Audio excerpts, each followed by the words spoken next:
Ah,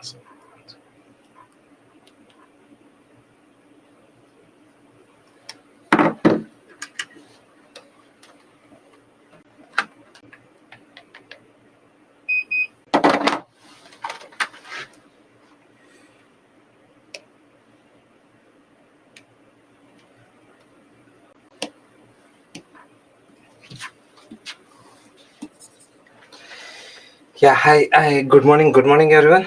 Good morning, Manpreet. Good morning, Seema, Zeba, everyone. So, good morning. Am I audible? Audible, visible, right? Audible and visible. Good, Manpreet. Okay, so thank you. Yeah, okay. So, thank you, everyone.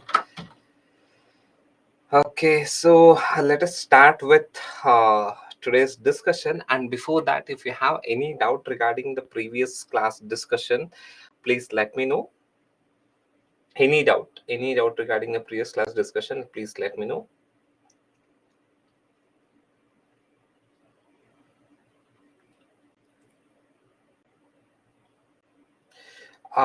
It is raining heavily in Bangalore, Madur. So that's the reason I got caught in the rain. So that's the reason there is a delay of say 5-10 minutes.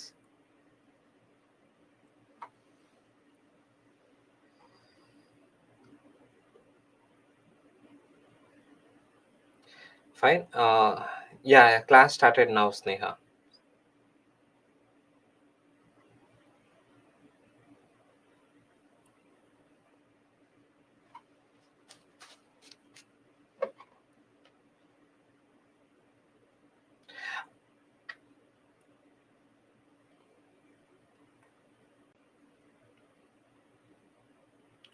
Okay, so here, actually, yesterday I spoke with the concerned person. So he told that for the people who are complaining regarding video availability, it seems you have to change the batch to batch number 1. So, and all the videos have been uploaded in batch number 1. That's what they told. Fine. Okay.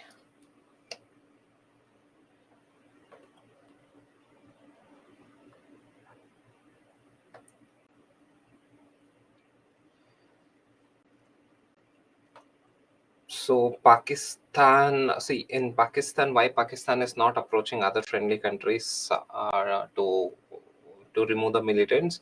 See in Pakistan, the government is not strong enough. So there's no strong government as such. So that's the reason. And in Pakistan, more or less, the government is controlled by the army. So if whenever the government takes any hard stance against the army, so that what the army does is that they invoke some frivolous case against the prime minister, and then the prime minister is removed, and another prime minister comes into the place. So that's the reason.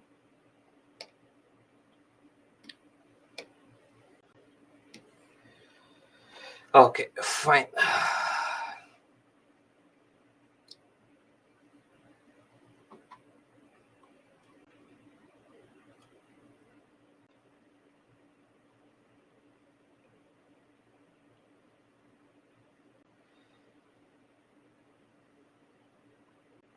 Okay, fine. So we'll start with this Heart of Asia Istanbul process. So till yesterday, we had seen that India has a strategic alliance. Till yesterday, we had seen that India had a strategic alliance, or say India has a strategic alliance with Afghanistan from 2011.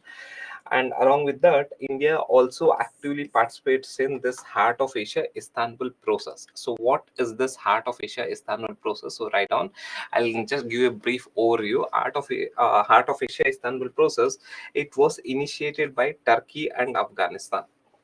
So this Heart of Asia Istanbul process was initiated by Turkey and Afghanistan. The agenda or the objective of this Heart of Asia Istanbul process is that to maintain peace and stability. So to maintain peace and stability in Afghanistan.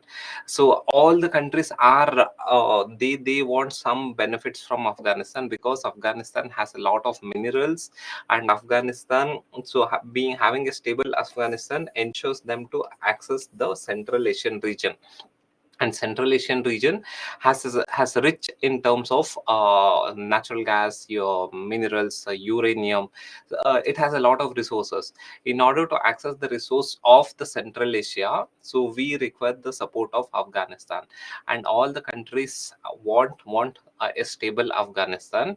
So how India wants a stable Afghanistan, similarly Turkey also wants a stable Afghanistan. So as a reason, both Afghanistan and Turkey came on the same platform, and this platform is known as Heart of Asia Istanbul Process, in which India is also a member. It was initiated by Afghanistan and Turkey, but however, India is also a member of it. So fine, write on Heart of Asia Istanbul Process. Heart of Asia Istanbul Process.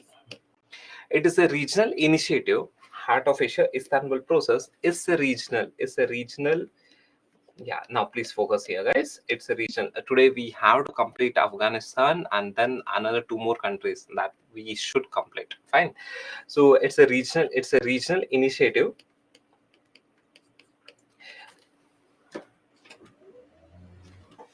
Yeah, it is a regional initiative. It's a regional initiative focused on Afghan stability and security. It is the regional initiative focused on Afghan stability and security. Afghan stability and security, which was launched by Afghan which was launched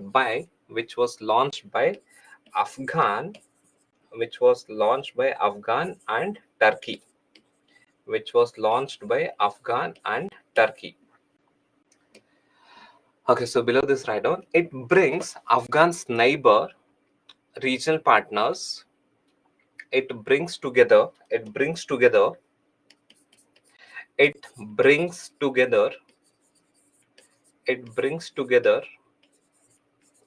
Afghan's neighbor together Afghan's neighbor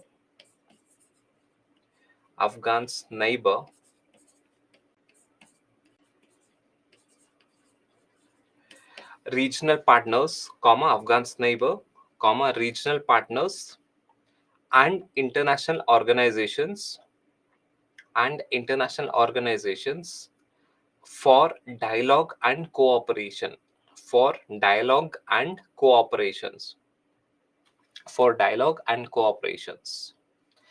So below this, write down the goals. What are the goals of this Heart of Asia Istanbul process? So write down goals. Goals are, the first one is promoting peace and stability in Afghanistan. Promoting peace and stability. Promoting peace and stability in Afghan. Promoting peace and stability in Afghan region.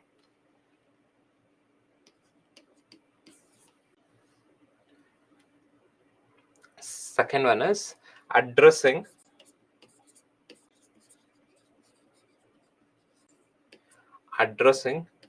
terrorism and poverty issue poverty issues in Afghan. So these are the goals of this Heart of Asia Istanbul process. So broadly, the entire it's a grouping. The entire agenda of this grouping is to ensure peace and stability in Afghanistan, and to curtail, or say, and to stop the terrorism, and remove poverty from Afghanistan. So this is the broad goals of the Heart of Asia Istanbul process, and India is also a member of this Heart of Asia Istanbul process. Now, what has happened is that after the Taliban takeover, that is in 2021 Taliban takeover, this Heart of Asia process has almost become defunct. So this Heart of Asia process was initiated in 2011 with the then democratic government in Afghanistan. So it was going on properly. But however, now after the Taliban government has taken over, this Heart of Asia process is not being conducted. So it has put in a cold storage. So there's no much progress in this Heart of Asia Istanbul process, because Taliban has taken over the Afghan government. So this is the basics about your Heart of Asia Istanbul process. And now we'll see why India is so much keen in engaging with Afghanistan, despite having a Taliban government in Afghanistan. India is engaging with Taliban government. So what was India's stance earlier? So India was saying that when Afghan had democratic government from 2001 till 2021, India was saying that we will not engage with Taliban because Taliban is a terror outfit. So we told that we'll not engage with Taliban and we'll only engage with the democratically elected government. But however, now the Taliban has come into the place, so India has changed its stance. Now India is telling that "ठीक है, it's fine. If it's Taliban also, it's fine. Now we'll engage with Taliban also." So it has forced India to change its stance. So what is the reason why Afghan is so important that India has changed its stance completely? Before Afghanistan, before Taliban, so what India was telling was that we will not engage with Taliban. In fact, India was one of the critics of Pakistan. Pakistan was telling that there is good Taliban and there is bad Taliban. So this bad Talibans indulge in militant activities. However, the good Taliban ensure proper governance in Afghanistan. So we were criticizing Pakistan. Now Taliban is the reality. We have completely changed our stance and we are telling that theek hai, whether it's Taliban or anyone, we will engage with Afghanistan. So what is the reason why Afghanistan is so significant for India? Now we'll analyze. So write down the significance of Afghanistan for India. Significance of Afghanistan for India. So significance of Afghanistan for India. So first one is for maintaining internal security. So in order to maintain internal security in India, Afghanistan is very, very crucial. So how Afghanistan is very crucial in maintaining internal security in India? See, what happens is that whenever the neighboring country, if the neighboring country is very unstable, has a lot of terrorism, there is a spillover of this terrorism into our territory. That's the reason why we are so concerned with Pakistan, Afghanistan, also to some extent with Bangladesh, because if there is any radical elements in, say, Pakistan, Afghanistan, or say even in Bangladesh to some extent, this will lead to spillover effect on India. So that the terror activities can enter into India, the drugs can enter into India. So as a reason, the arms, the illegal weapons can enter into India. So India is more concerned. India wants a stable Afghanistan because India wants to maintain internal security in India. Fine. So that's the reason for significance of Afghanistan for India. The first one is for internal security.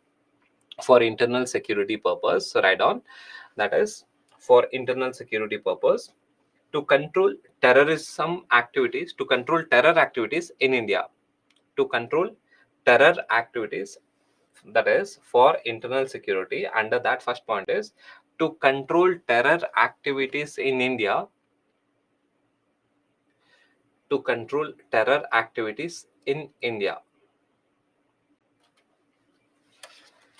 To control terror activities in India, as the militant group as the militant group as the militant as the militant group in Afghan can sponsor terrorism in India. It is not that the militant group from Afghanistan, they will come into India and they can attack. That's also one aspect, but that's very trivial.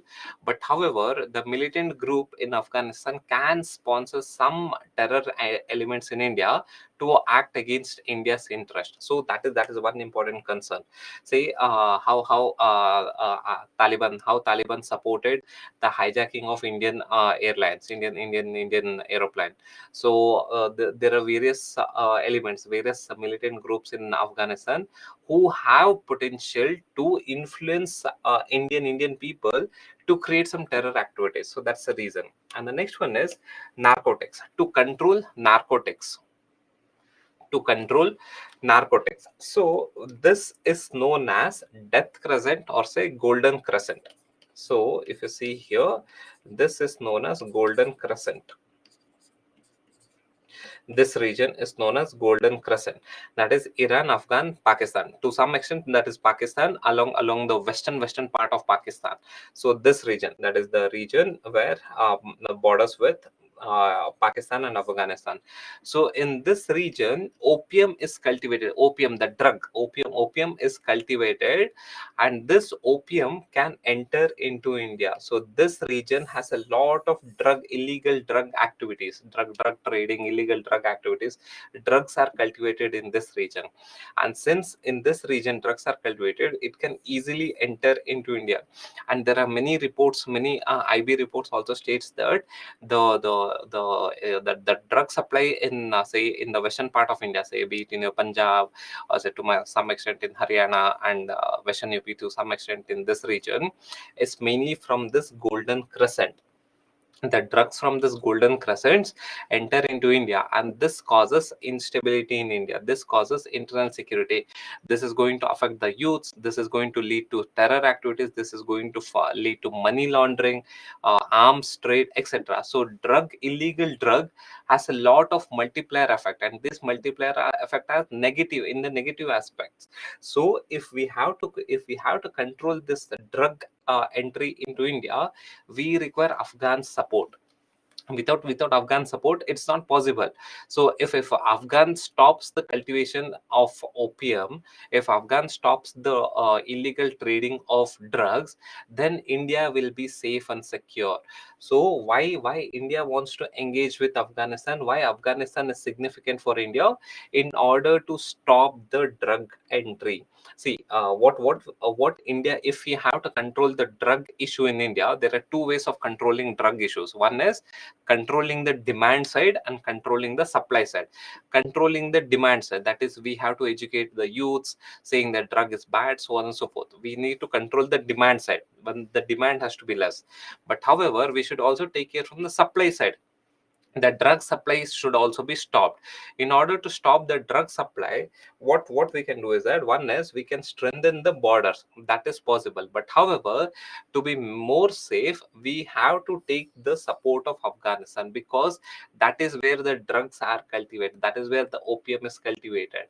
So if we properly engage with Afghanistan, with the support of Afghanistan, we can stop the illegal drug trade, illegal drug entry into India. That is that is for internal security. That is in order to control narcotics, illegal narcotics into entering into India from Afghanistan. So right down here, to control illegal narcotics entering into India, to control illegal narcotics entering into India from Afghanistan.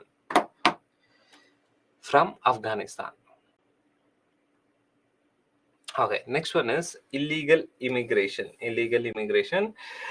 Since so see here, this part of Afghanistan, so that is the eastern part of Afghanistan. So this part is not has a lot of tribal communities, and as a reason, what happens is that there are illegal, and the region, please see here, this region, so this border is not properly manned, or say it's not properly guarded. So as a reason, what happens, the illegal immigrants from this side, they enter into Pakistan, and via Pakistan they enter into India. So this can lead to internal security issues. If the people illegal immigrants are normal civilians, then that is not an issue. What if this illegal immigrants, they are terror elements, or say they are from a militant group, then it is a major issue. So we want Afghan support to control this illegal immigrants into India. So this part, that is the eastern part of Afghanistan, that is the border between Afghanistan and Pakistan, is not properly manned, it's not properly demarcated. So the reason being, the tribal communities, they move over between between Afghanistan and Pakistan easily. So what happens is that this border is not properly guarded. So as a reason, the people from Afghanistan this side, they enter Pakistan, and via Pakistan they enter India. So this can create some illegal, this can create some internal security issues in India. So next one, right on, to reduce the illegal immigration under this, for internal security under this, right on. Next point is to reduce the illegal immigrations from Afghan to India. To reduce the illegal immigrations from Afghan to India. From Afghan to India. From Afghan to India. Fine. Okay, so on the next one is to check Pakistan's terrorism. So here, so all the issue arises in this region. So in this region, since it is not properly guarded or it is not properly manned, so what happens is that there's no proper border demarcation in this region, that is between Afghan and Pakistan. So what happens is that the militant group, they go into Pakistan for training. So they go into Pakistan for training, and they get trained, and then they can attack India. So they can attack India.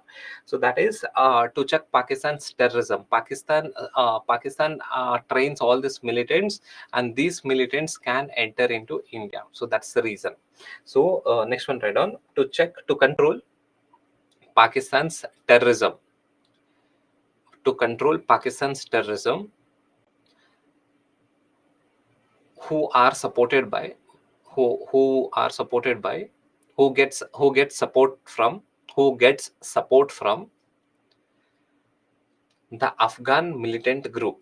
Who gets support from the Afghan militant group. Who gets support from the Afghan militant group. Okay, so significance of Afghanistan. So these are the significance of Afghanistan from internal security perspective. But however, Afghan is also very crucial from geo-economics perspective. From geo-economics perspective also, Afghan is very crucial for India. So in what ways Afghan is crucial for from geo-economics perspective? So write down. See, if you see here, see the map over here. It can be considered, it is either death crescent or golden crescent, one and the same. Okay, so see here guys, why Afghan is important to India from geo-economics perspective is that Afghan helps in the trade corridor. Afghan falls in the trade corridor. If we have to engage with this Central Asia, one way is that via Pakistan we can enter Central Asia, or via Iran, that is from Gujarat via Iran we can enter Central Asia. So this is the nearest path to enter Central Asia. So the trade corridor, Afghanistan is a part of India's trade corridor to Central Asia. It is a gateway to Central Asia. Afghanistan is the gateway to Central Asia, and Central Asia has a lot of resources, lot of natural resources are there, and the Central Asia is still untapped. The market of Central Asia is still untapped, and it is very big. So we can export our goods and services to Central Asia. That is still big. So till now, which all the regions that India has focused? So India has mainly focused on the Southeast Asian market, West Asian market, and it's mainly America and parts in Europe. That's it. That these are the areas where India has focused its economic trade. But however, the Central Asia, we haven't reached our potential in Central Asia. Still yet to be achieved. So as a reason, what happens, in order to achieve our potential in Central Asia, we require to enter into Central Asia. How can we enter Central Asia? Afghan is the easiest path. Via Afghan, even hypothetically assuming that if Pakistan allows us to enter, Pakistan allows us to use their land, even if Pakistan allows us to use their land, we have to go to Afghanistan, and then only we can enter Central Asia. Similarly, now that Pakistan is not allowing India to enter their land, the only way is that we should go to Iran, and from Iran we should go to Afghanistan, and then enter into Central Asia. Fine. So trade corridor. So write down under geoeconomics.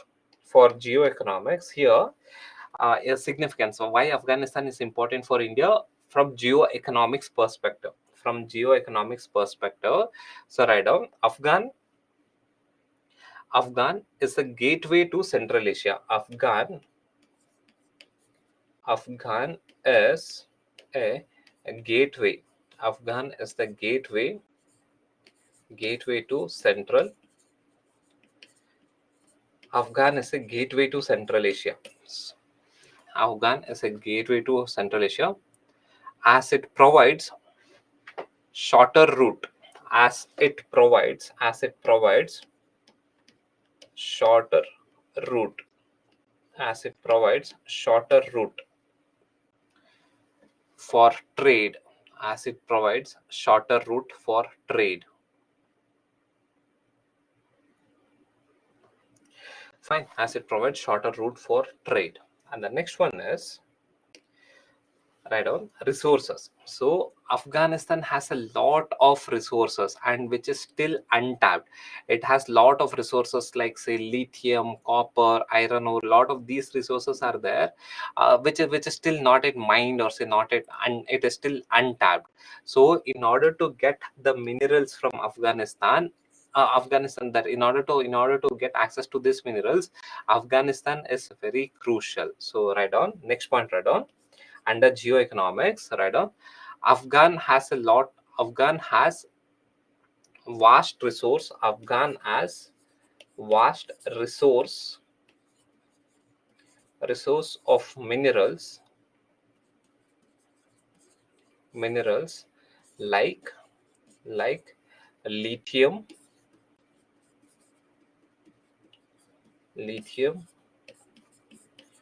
copper, etc., which are crucial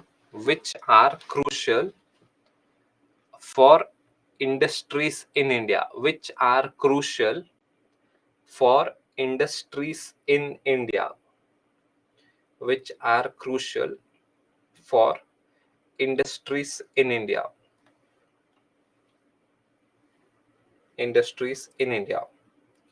Fine. And the next one, Afghan plays a very important role in terms of ensuring energy security to India. So what is energy security? What's the definition of energy security? Ensuring availability, accessibility, and affordability of energy at all times. Ensuring availability. Energy security is availability, accessibility,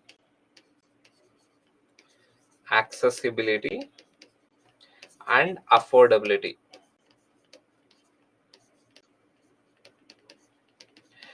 Okay, affordability of energy at all times. So that is known as your energy security.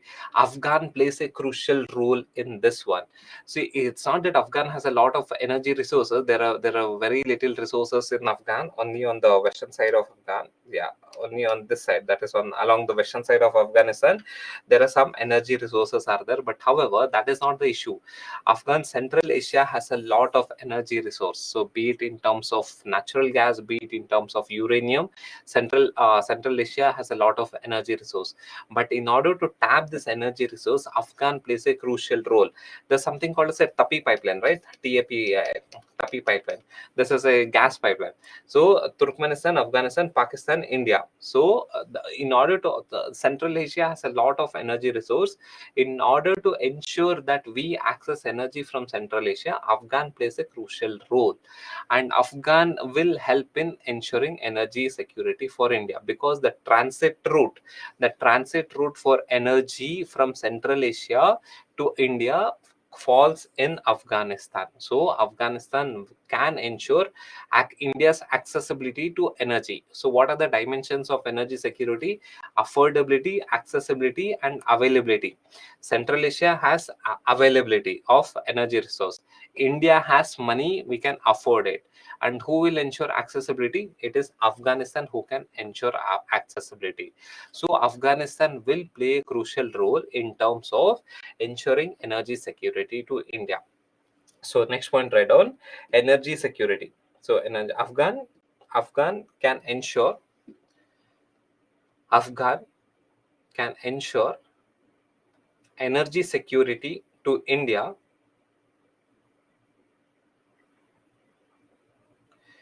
energy security to India as energy security to India as it is a key transit.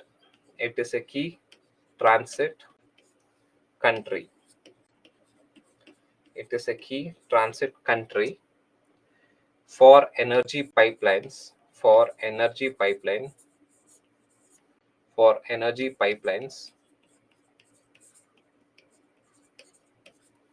from Central Asia, from Central Asia, Central Asia to India, Central Asia to India. Okay, so from geoeconomics perspective, so these are the ways of why Afghanistan, these are the reasons why Afghanistan is important for India. Now, from geopolitics perspective as well, Afghanistan is very crucial for India. So why Afghanistan is important for India from geopolitical perspective? So write down significance of Afghanistan for India for geopolitics. Or say from geopolitical perspective. So from geopolitical perspective, first one, see, Afghan is a developing country. So now, if you see all the international forums, developing country or global south, probably in the first class we have studied about global south, right? The developing and the underdeveloped country, global south, and the global north is the developed country. So in all the international forums, currently it is dominated by the global north, or say the developed world, say your North America and your Europe. So be it in UN, IMF, World Bank, or all the major international agencies is dominated by the by this global north. So but in order to counter the global north, we require numerical support, we require proper support, a consolidated support to raise voice against the global north.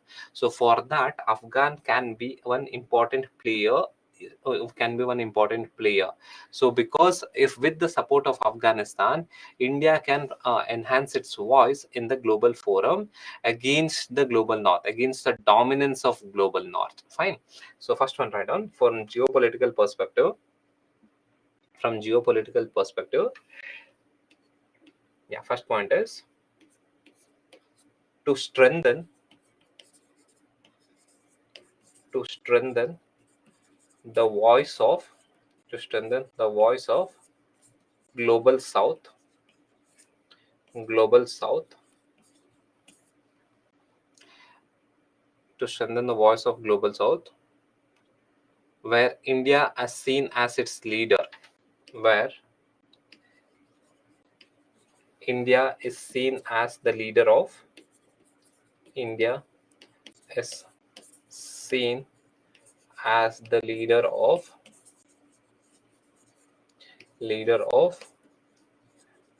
global south in the international forum, in the international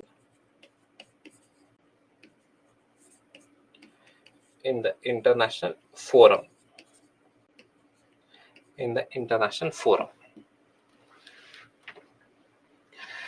Fine. And the second reason, second geopolitical reason why Afghanistan is important is that to maintain regional stability,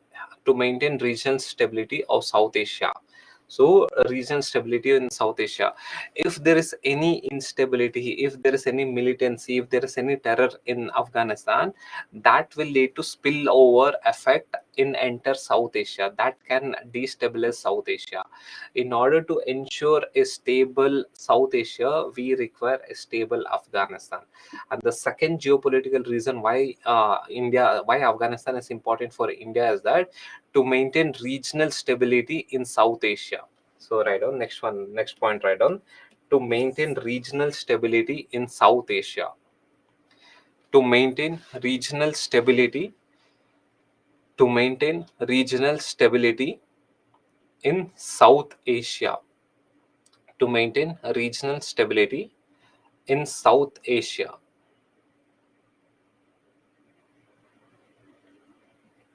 Fine. Okay. Third one is to control the dominance of, to control the influence, to control the influence of China, to control the influence of China in South Asia, in South Asia. So it is not just India who is interested in Afghanistan. In fact, every major power is interested in Afghanistan. And what China is doing is that it is investing a lot in Afghanistan. So it is actually competing with India. India has invested a lot of money and helped Afghanistan a lot. Similarly, China is also investing a lot of money in Afghanistan. So India, look at how both India and China is working. So China started talking with our Taliban long back. So before the democratic government fell down in 2021, China had talks with Taliban. China was also having a good engagement with the democratic government, that is before 2021. So China was dealing with both Taliban as well as the government. India was dealing with only the government before 2021. It is only after 2021, when the democratically elected government fell down and the Taliban came into place, India started dealing with Taliban. But whereas China, it was dealing with both the entities. Now as per the reports, it is as per the expert analysis in all the international relation journals, it is said that the Taliban is more closer to China compared to India. So Taliban has more good contacts with China compared to India. So as a reason, we Afghanistan becomes very important for India from geopolitical perspective, because we can reduce the influence of China in South Asia. But however, if you consider, say, from 2001, yeah, from 2001 till 2021, with the democratically elected government. So there was a democratically elected government in Afghanistan. This government was very close to India. It was in fact, it was anti-Pakistan, and it was not very close to China. So the previous government, the previous democratically elected government, was very close ally, or a very close friend of India. But however, it was anti-Pakistan, and it was not so friend with China. But the current Taliban is seen as is very friendly to Pakistan as well as China compared to India. So now in the geopolitical dynamics, there's a shift in the geopolitical dynamics once the Taliban has taken over Afghanistan. So in this situation, so Afghanistan becomes very important for India, because Taliban slightly favors China. So now what we can do is that we have to engage with Taliban, so that we can reduce the China's influence in Afghanistan. Fine. To control the China's influence in South Asia. So this is the geopolitics. So these are the broad geopolitical aspects. And earlier we could say that yeah, you can write this point, but this is not much valid now. So earlier, from geopolitical perspective, so Afghanistan was important to control Pakistan, because the previous Afghan government was anti-Pakistan. So the democratically elected government was against Pakistan, because the Pakistan government was training Taliban. The Pakistan government was supporting Taliban. The democratically elected government was against Taliban. Pakistan was supporting this Taliban. So we wanted the support of this democratic elected government to control Pakistan. Now Taliban has come into place. Since Taliban has come into place, Taliban and Pakistan are a close ally. So now we can also consider this as a geopolitical reason, that we have to engage with Taliban in order to control the terror activities in Pakistan, so that the Taliban doesn't support Pakistan to cause any terror attack in India. Fine. So here, write down the fourth point is to control the terror activities, to control the terror activities and to control the terror activities in Pakistan, to control the terror activities in Pakistan.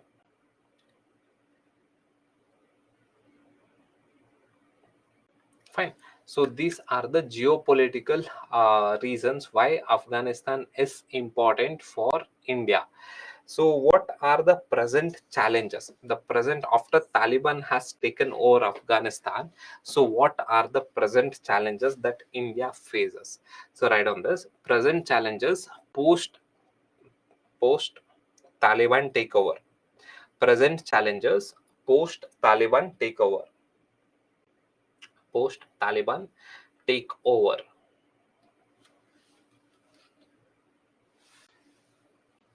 First one is security issues. Security issues.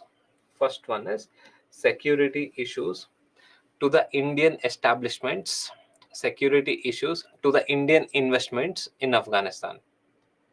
Security issues to the Indian investments in Afghanistan. India has invested a lot in Afghanistan, say in terms of construction of roadways, construction of dams, parliament. So there are a lot of Indian investment in Afghanistan.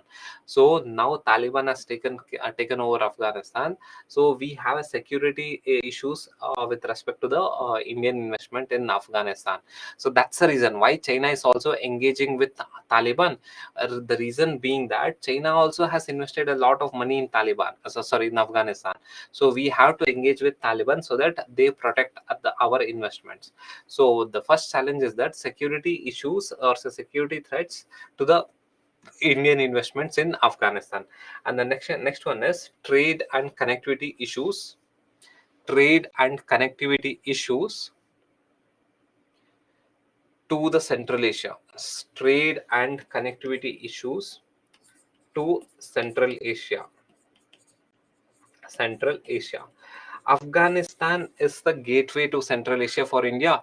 Now, if Taliban doesn't support India, so what would happen? We cannot enter Afghanistan. Even if Pakistan allows, we have to enter.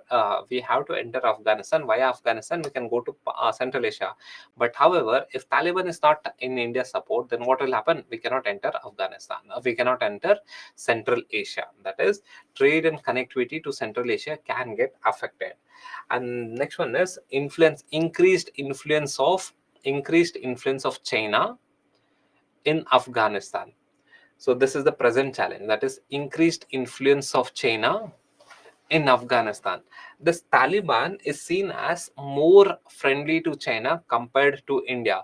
The reason being, India was very vocally we were criticizing, we were in open platform we were criticizing Taliban. We were openly telling them as a terror outfit. But whereas China, so they were engaging with Taliban as well as they were engaging with the democratically elected government. So, but we never engaged with Taliban. We are only engaging with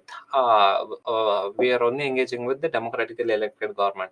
So as a reason, what happened, once the Taliban formed the government, so Taliban was seen as more in favor of China compared to India. So because of this, the Chinese investments in Afghanistan has increased compared to India's investment in Afghanistan. Fine. So the Chinese influence in Afghanistan has increased post Taliban, so compared to India's influence. Fine. And the next one is similar to China. Pakistan also. Taliban is seen as a friendly to Pakistan, but this can lead to a lot of terror activities in India, because Taliban is kind of a militant group. So this militant group, when it is closer to Pakistan, so what will happen? This militant group can support the militant group in Pakistan, and both of them can indulge in and any terror activities in India. So this is another issue. That is second. Next challenge is the present challenge is that it can it can strengthen the militant groups. It can strengthen the militant groups in Pakistan. It can strengthen the militant groups in Pakistan. It can strengthen the militant groups in Pakistan. Okay, next one is human rights challenges. We know that Taliban is not a liberal entity. Taliban wants to follow the Sharia, the rudimentary aspects of the Sharia law, or the conservative aspects of the Sharia law. So, as the reason, women education is banned. So, that is, women employment is banned in many places. So, this has become one important challenge, that is human rights issues, and there's no freedom of speech, and proper human rights are not being upheld in Taliban. So this is one of the important challenge in the present times. So write down violation of human rights, violation of human rights, violation of human rights. Next one is uh, economic crisis situation, economic crisis situation in Afghanistan. Economic crisis situation in Afghanistan. Why economic crisis situation in Afghanistan? Due to Taliban. Taliban, the entire world knows that it is kind of a terror outfit. So since it's a terror outfit, so what would happen if a terror outfit is running a government? So what would happen? So this will lead to lack of investment. Who would go and invest in Afghanistan? So if there's a terror outfit, if there's a militant group that is running the government, who will go to Afghanistan for tourism? Who will invest in Afghanistan? So again, it is a challenge. After Taliban has taken over Afghanistan, India has not invested any amount in any money in Afghanistan. So it is only China who is investing in Afghanistan, because Taliban is seen as closer to China compared to India.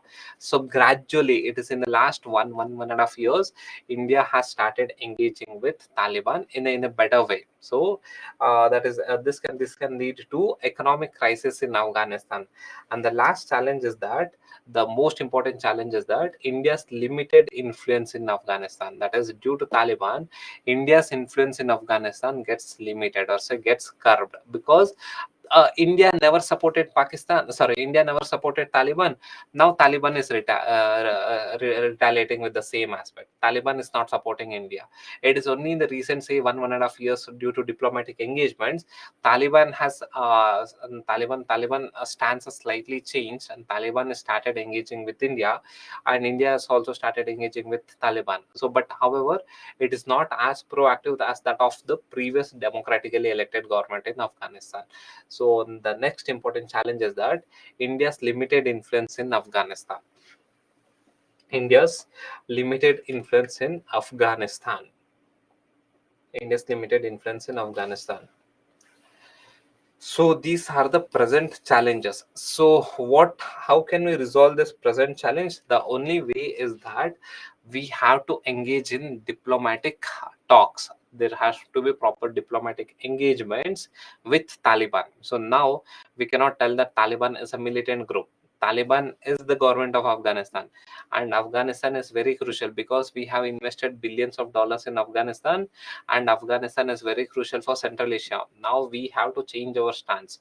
So currently, what are the way ahead is that strengthening dialogue and engagement with Taliban. So write down, first one is strengthening dialogue and engagements with Taliban. With Taliban.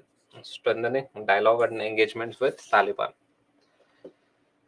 And next one is engaging, that is expanding economic cooperation. See, Taliban, we know that it's a militant group, or say terror outfit. But however, we have to expand the economic cooperation.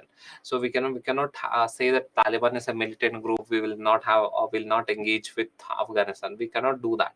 So what is the alternative is that we have to expand our economic cooperation with expand economic cooperation with Afghan, which would which can dilute dilute the political dispute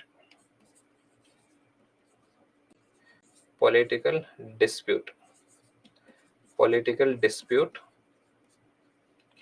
between India and Afghan between India and Afghan.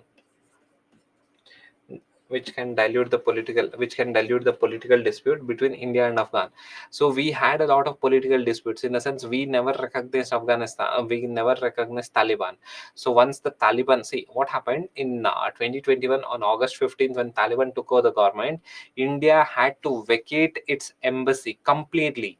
So all the consulates, Indian consulates in Afghanistan were vacated, and India vacated its embassy completely without in a very short period of notice. So India vacated its embassy completely. So because there was a political disputes between India and Taliban, so we never engaged with Taliban. So we felt that Taliban could come and attack our Indian people in Indian embassy. So we had to completely vacate our Indian embassy. It was only in the recent times the embassy was again reopened, but however we haven't reopened all the consulates. So embassy is at the top, consulates is at the bottom, in the at the next level of diplomatic stations in a different country, in another country. So embassy we have re-established also, we have restarted our embassy in Afghanistan, but however we haven't completely started our consulates in Afghanistan. So it shows that we do not have a very good relation, or say very good political relation with Afghanistan, because Taliban is running the government over there. So the only way we can resolve the political dispute is that increasing the economic cooperation. By increasing economic cooperation, what would happen is that it can dilute the political disputes between India and Afghanistan. And the next one is to promoting cultural and educational exchange, promoting cultural and educational exchanges to increase people to people contact, to increase people to people to increase people to people contact to increase people to people contact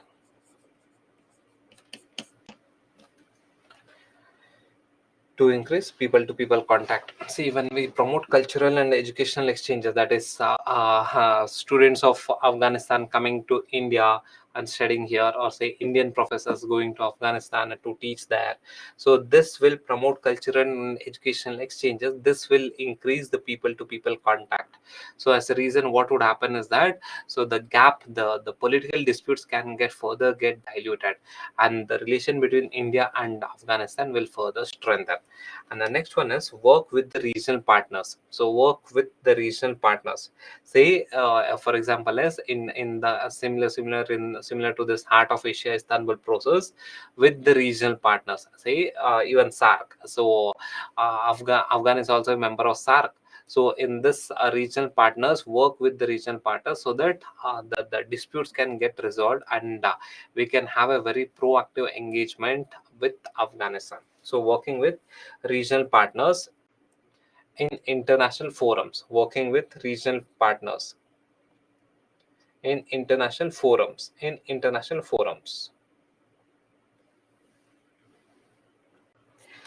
And the next one is engaging the Taliban in a constructive manner. Now we cannot tell that Taliban is a terror outfit. So that cannot be India's official stance. So we can, that is engaging with Taliban in a constructive manner. That is, we require of Taliban support to safeguard India's assets in Afghanistan. So that is engaging Taliban in a constructive manner. And the next one is support the Afghan people. Support the Afghan people through developmental assistance, through through developmental developmental through developmental assistance, through developmental assistance.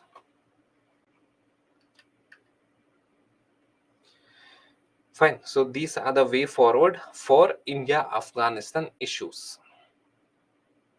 Got it? Okay, good, all good. So now we'll take up India Bangladesh. It's a small country, Bangladesh, and a relatively new country.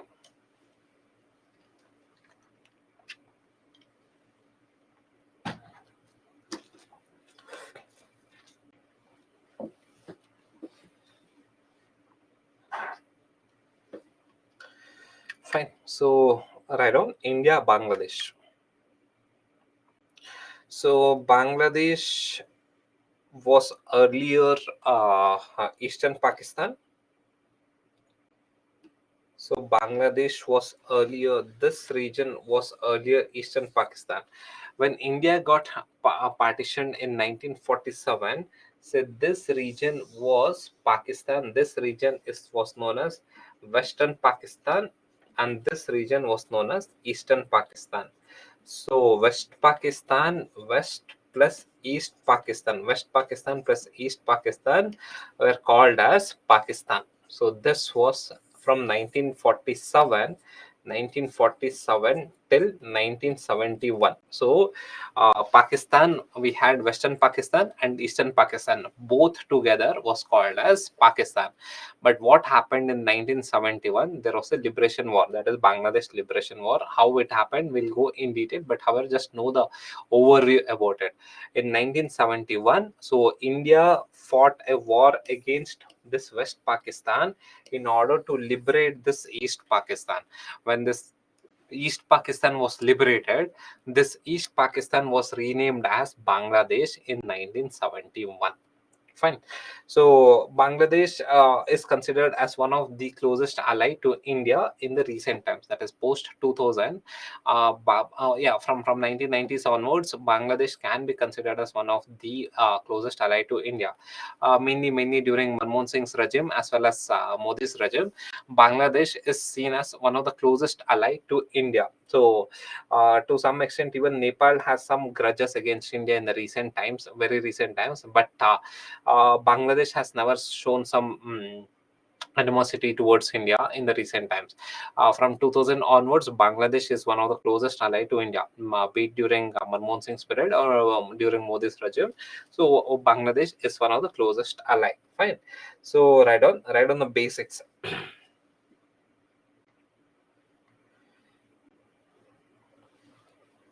Okay, right on the basics. That is Bangladesh. So right on here, was formed. Bangladesh was formed in 1971. Bangladesh was formed in 1971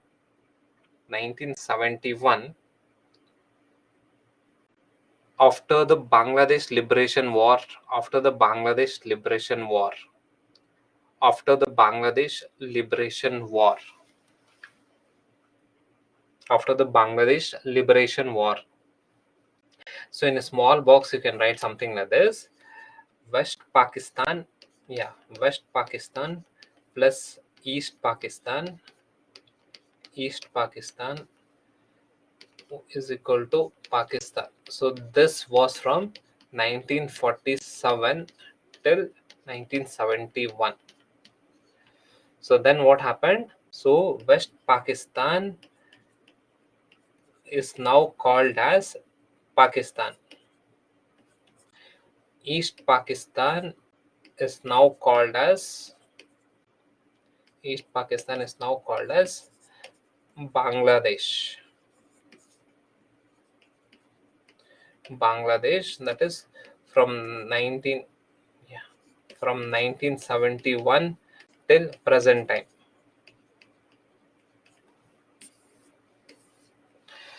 Okay, so this is West Pakistan. So this is West Pakistan.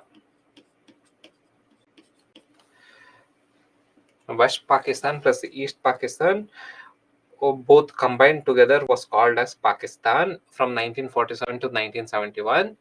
After the Bangladesh Liberation War, where only West Pakistan is called as Pakistan and East Pakistan became Bangladesh. Fine. So this is how Bangladesh was formed. So right on this, relation between India and Pakistan. So sorry, India and Bangladesh. I'm so sorry. Relation between India and Bangladesh. Relation between India and Bangladesh. So, in order to understand the relation between India and Bangladesh, first we need to understand the basic political evolution in Bangladesh. How did the politics in Bangladesh evolve? So, because the politics in Bangladesh controls India-Bangladesh relationship a lot. So, under this, write down political evolution, that is the political evolution in Bangladesh. So political evolution in Bangladesh. So political evolution in Bangladesh. So under this, write down political evolution in Bangladesh. So what happened in 1971? He is Sheikh Mujibur Rahman. So Sheikh Mujib 1971. In 1971, Bangladesh got liberated with the support of India. So we saw this in India, that is 1971 war, India-Pakistan war. The outcome of India-Pakistan war in 1971 was Bangladesh. So once Bangladesh was formed, so we had Sheikh Mujibur Rahman. He was heading the Bangladesh government. Sheikh Mujibur Rahman from 1971. So write down here, from 1971,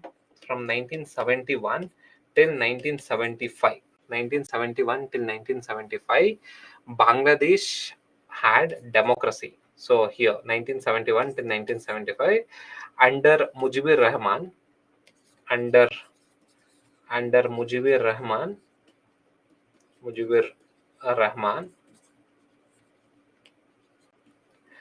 Bangladesh had democracy.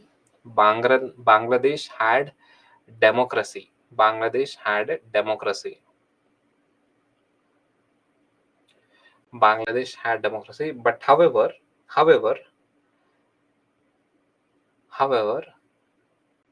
the political landscape,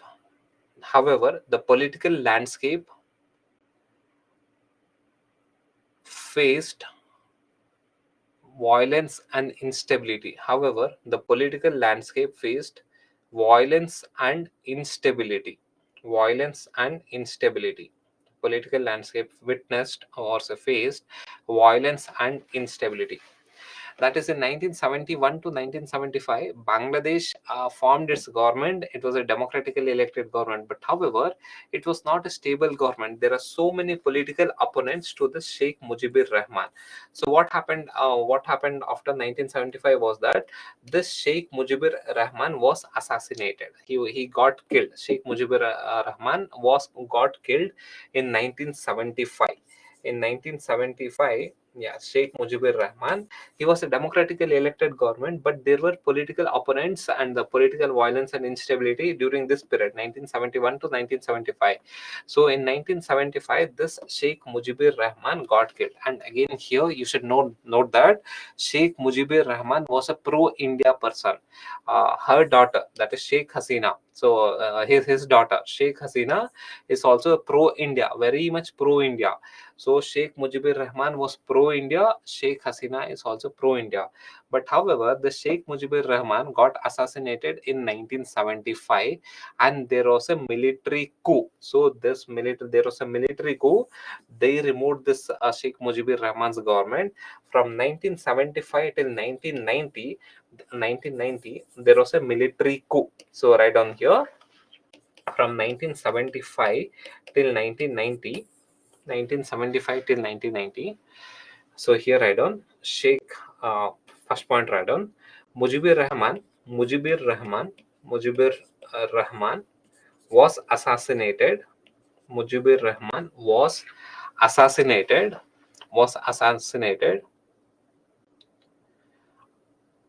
And a military government was established. And a military government was established. And a military government was established. Military government was established. Okay, through a coup. Through a military government was established through a coup. Okay, a military government was established through a coup. So this government was anti-India. This government was anti-India. This government was anti-India. The military government, that is from 1975 till 1990, it was anti-India. So it was anti-India. But however, this Mujibur Rahman, so from 1971 till 1975, whatever the government that was there, that was pro-India. So what happened from 1975 till 1990? There was a military coup. Due to this military coup, a military government was established, and it was very much authoritarian, and it followed the conservative Islamic rules and the Sharia laws. But however, it was anti-India.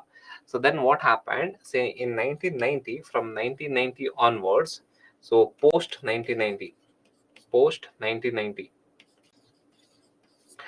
democracy was re-established.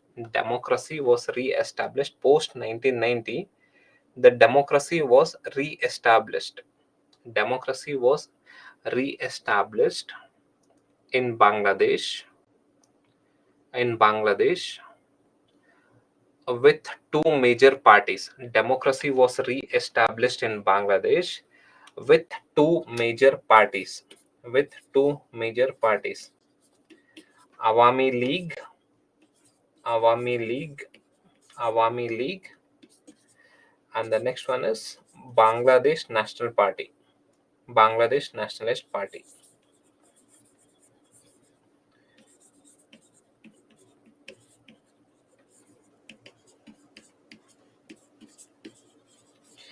Okay, Bangladesh Nationalist Party. Post 1990, democracy was re-established in Bangladesh. So in this post 1990, the two major parties were established, that is here Awami League, and the next one is BNP, Bangladesh Nationalist Party. Awami League belongs to this Sheikh Mujibur Rahman and her daughter, that is Sheikh Hasina. Awami League is a liberal, very much liberal party.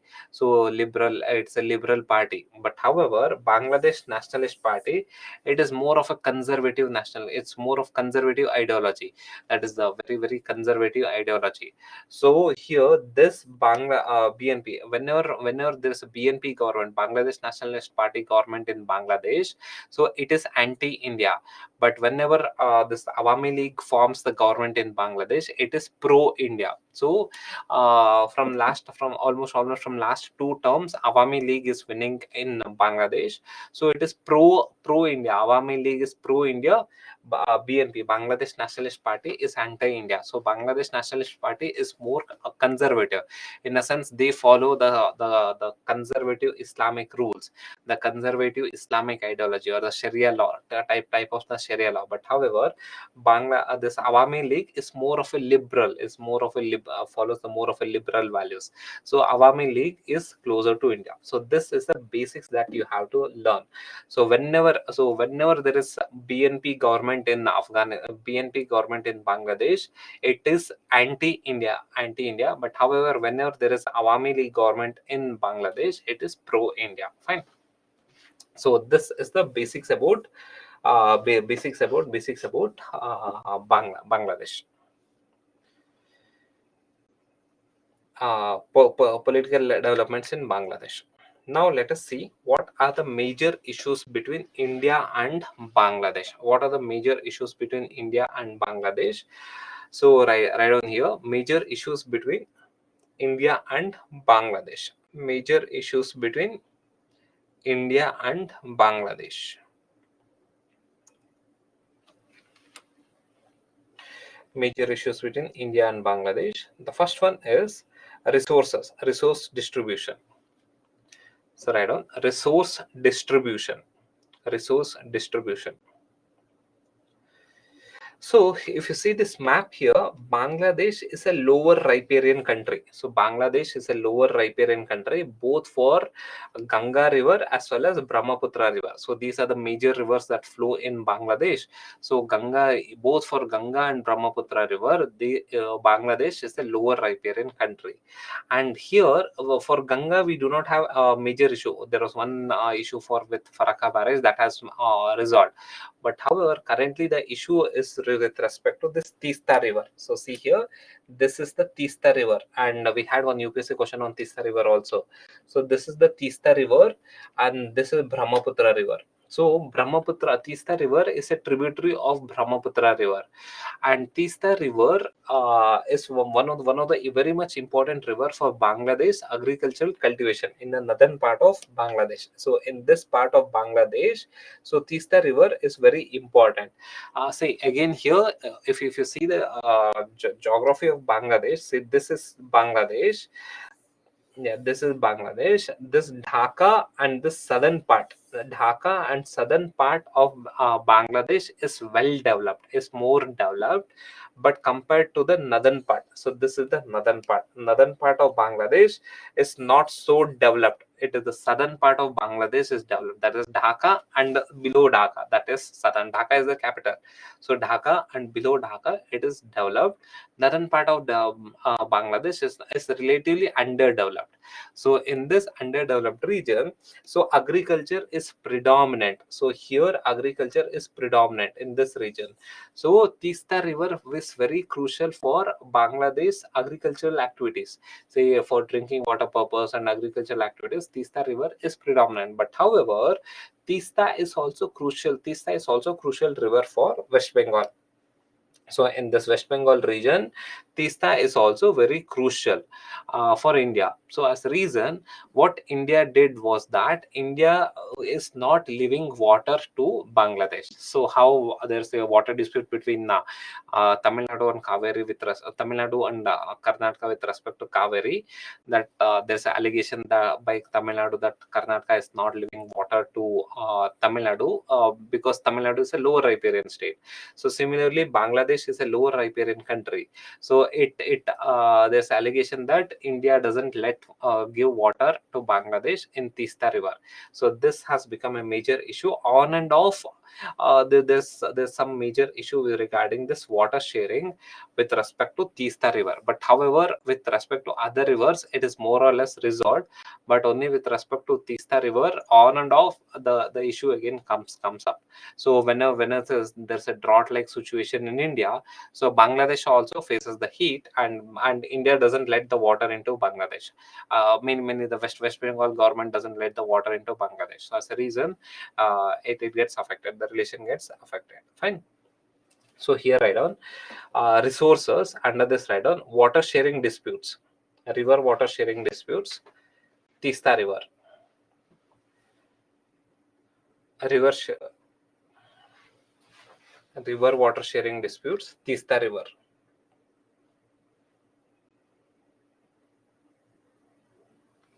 So here write down first one write down, yeah, under this write down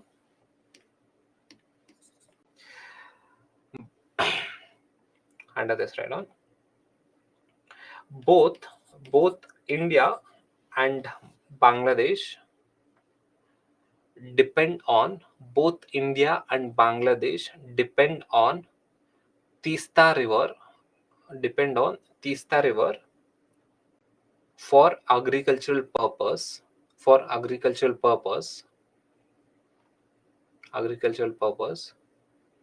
comma, during monsoon failure years monsoon failure years monsoon failure during monsoon failure years,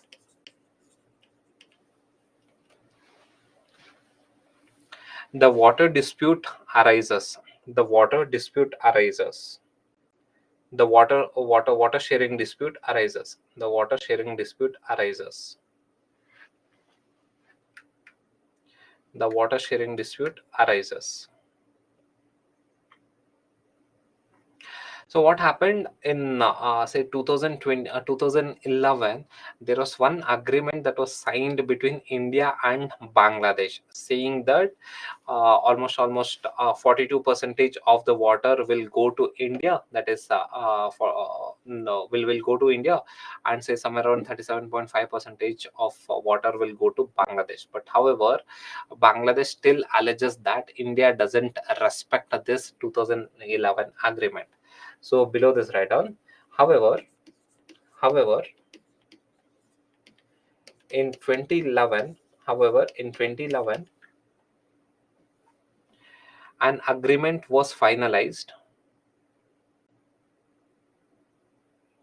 an agreement was finalized where, an agreement was finalized India got India got 42.5 percentage of water, 42.5 percentage of water. Bangladesh got 37.5 percentage of water, and remaining 20 percentage for ecological purpose. Remaining 20 percentage for ecological purpose. So what happens is that in 2011, that is both India and Bangladesh finalized one agreement regarding the river sharing of the regarding the water sharing in the Tista River. So in this, India got say 42.5 percentage, Bangladesh got 37.5 percentage, and 20 percentage for ecological purpose. Even after this agreement, there is allegations that allegations by Bangladesh that India is not respecting this agreement. That is, India is not giving 37.5 percentage of the river water to Bangladesh. Again, this is a dispute, ongoing dispute. Even though we have settled it, but however, only during the monsoon failure years, this dispute again arises. So this is one issue, and the next issue is that China factor.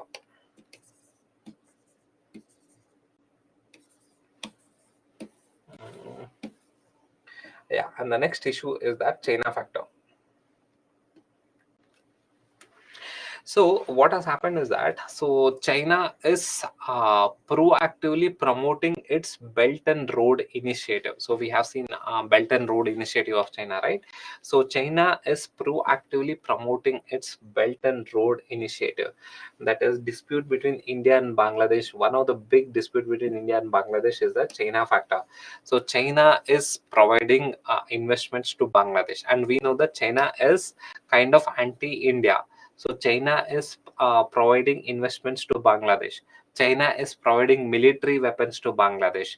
China is constructing ports in Bangladesh. If you see here in this region, yeah. So China has constructed ports over here. China is giving military weapons to Bangladesh. China is giving investment to Bangladesh. So as a reason, what is happening is that even though Bangladesh has Awami League government, this Awami League government, that is Sheikh Hasina's government, she is seen as a close ally of India. But however, this Sheikh Hasina government has now started taking the investments of China, which China openly is against India. So China is giving military weapons. China is constructing ports over here. So the why we are concerned with construction of ports is that China can later on use these ports for military purpose. They can dock their naval vessels. So what happened recently? What happened was that this is Sri Lanka. China had constructed port over here. China had docked their naval vessel near Sri Lanka. It was docked, that is, submarines were docked in Sri Lanka. That is a big threat for India, because India's navy has a lot of trade going. India has a lot of trades in this path, so it becomes a threat. Now, what if China does the same thing with Bangladesh? China is constructing port in Bangladesh, and what if this port gets used for military purpose? China is giving military weapons to Bangladesh. China is giving money to Bangladesh, investments to Bangladesh. So, because of this, the influence of China in Bangladesh is increasing. So, the metro rail in Bangladesh was sponsored by China. So there are various investments are being provided by China. So this is increasing Chinese influence in Bangladesh. So this is a factor. This is one important factor. So write down over here. So next one, write down China factor.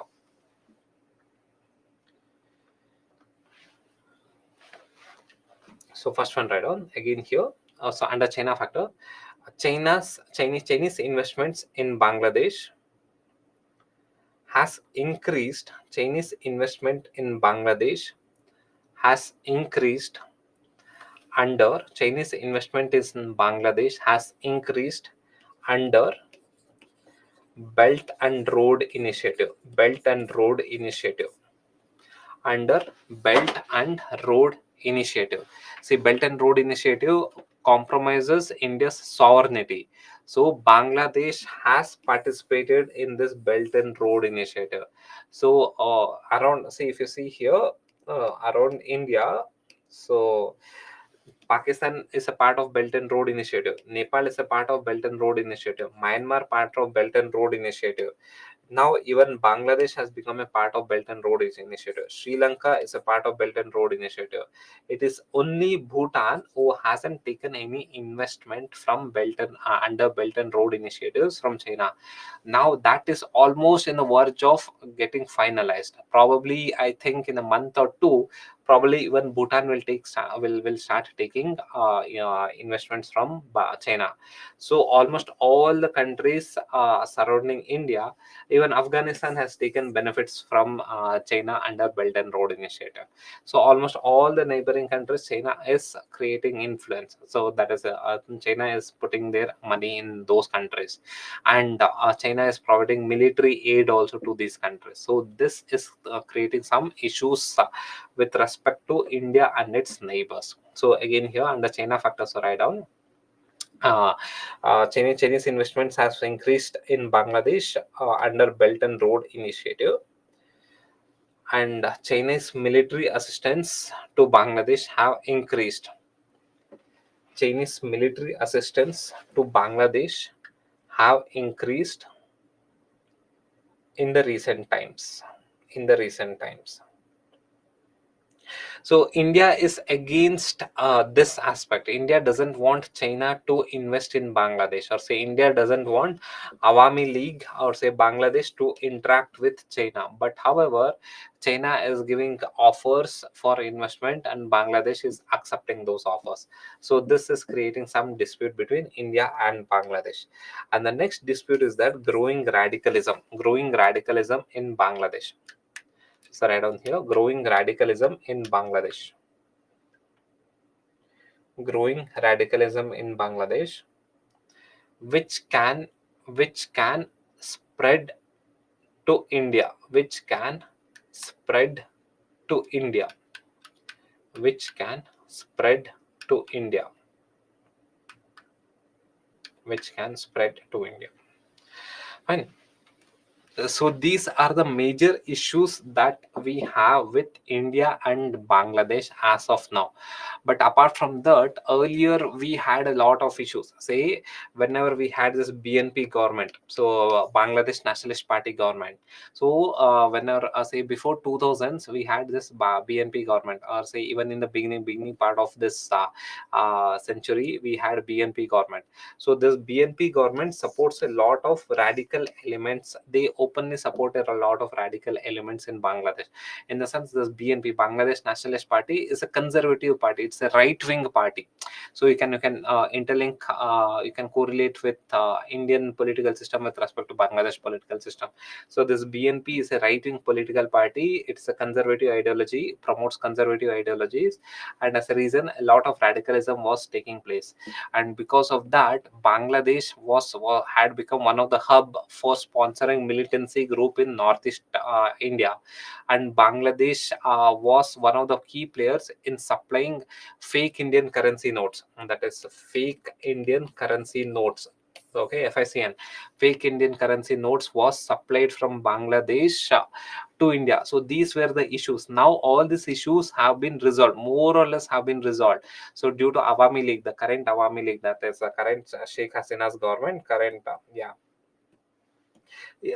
yeah, current Sheikh Hasina's government, most of these issues have been resolved. But however, the remaining issues that are there was your water dispute issues and China issues and radicalism. Radicalism is slightly growing, and another issue that is increasing is that illegal immigration. Next issue, right on illegal immigration.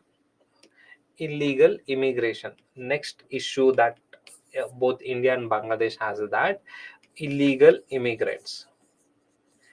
Illegal immigrants. illegal immigrants from Bangladesh, from Bangladesh to India, from Bangladesh to India. So again here, what has happened is that, as I told earlier, northern part of Bangladesh is not well developed compared to this Dhaka and southern part of Bangladesh.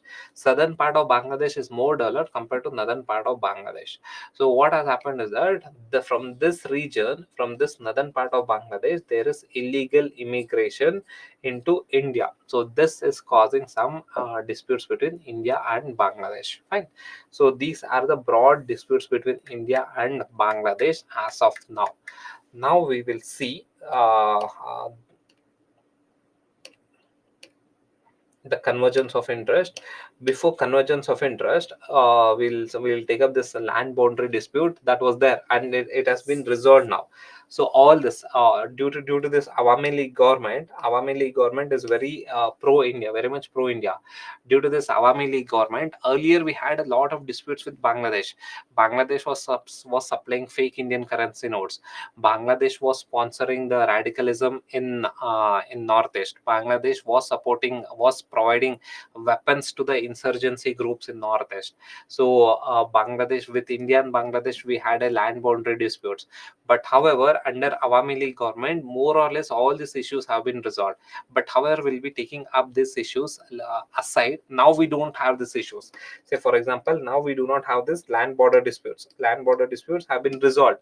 So in 2015, we resolved this land border disputes. So we'll see what are the disputes that have been resolved, and fine. We'll take a break now. So it is 7:37. So 15 minutes. Okay, ठीक है. Come by 7:50. Okay, please come by 7:50. We'll start the land border disputes. 15-minute break.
Fine. Welcome, guys. Welcome back. Welcome back. Okay, so before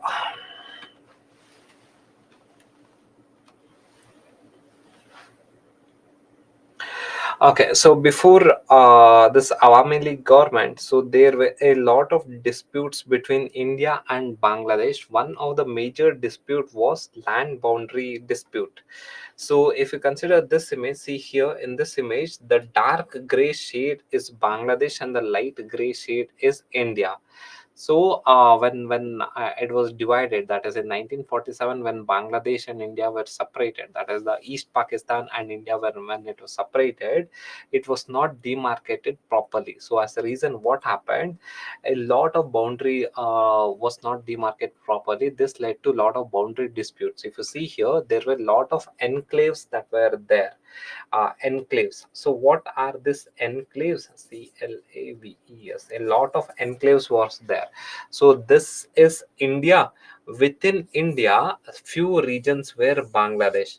So within Bangladesh, see that this dark gray region is Bangladesh. Within Bangladesh, few regions were Indian territory. So it is something like this. If this is Indian territory, few regions were Bangladesh. So few regions were Bangladesh. But however, if this is Bangladesh territory, few regions belonged to India.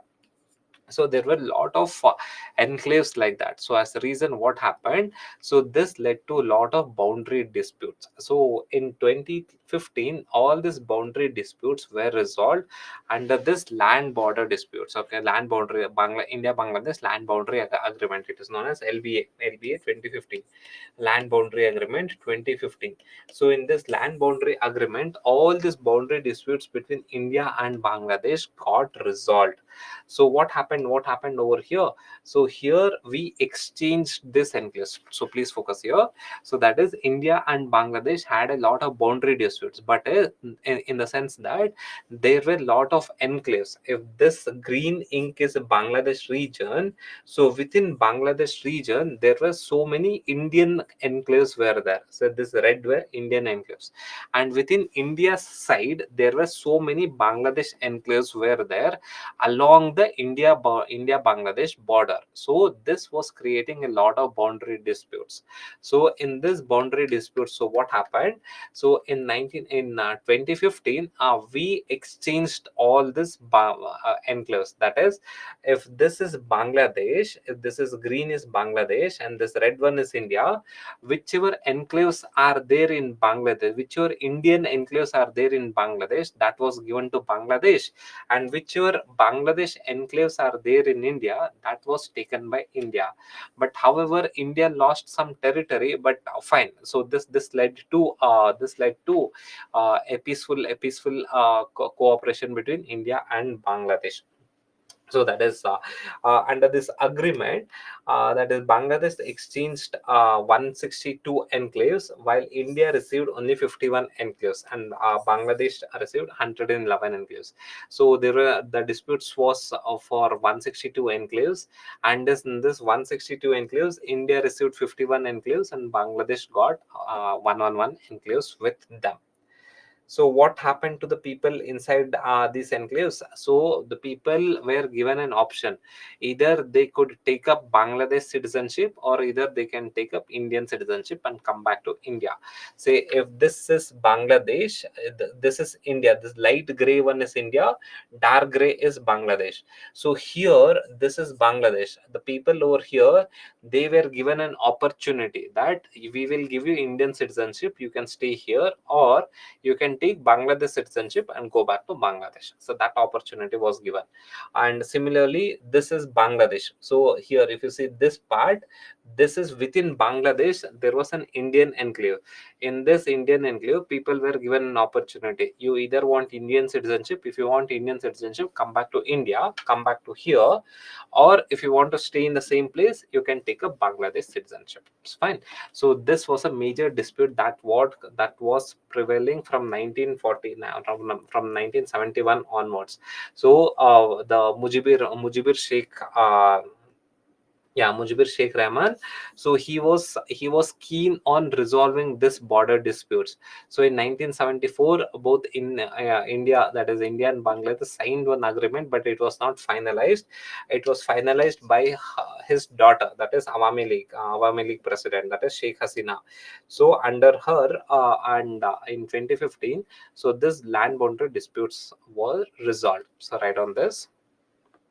Yeah, India got 51 enclaves. So totally disputed enclaves, or say disputed region, were 162 were the disputed regions. In this 162 disputed regions, India got 51 enclaves and Bangladesh got say somewhere around 111 enclaves. So totally 111 enclaves.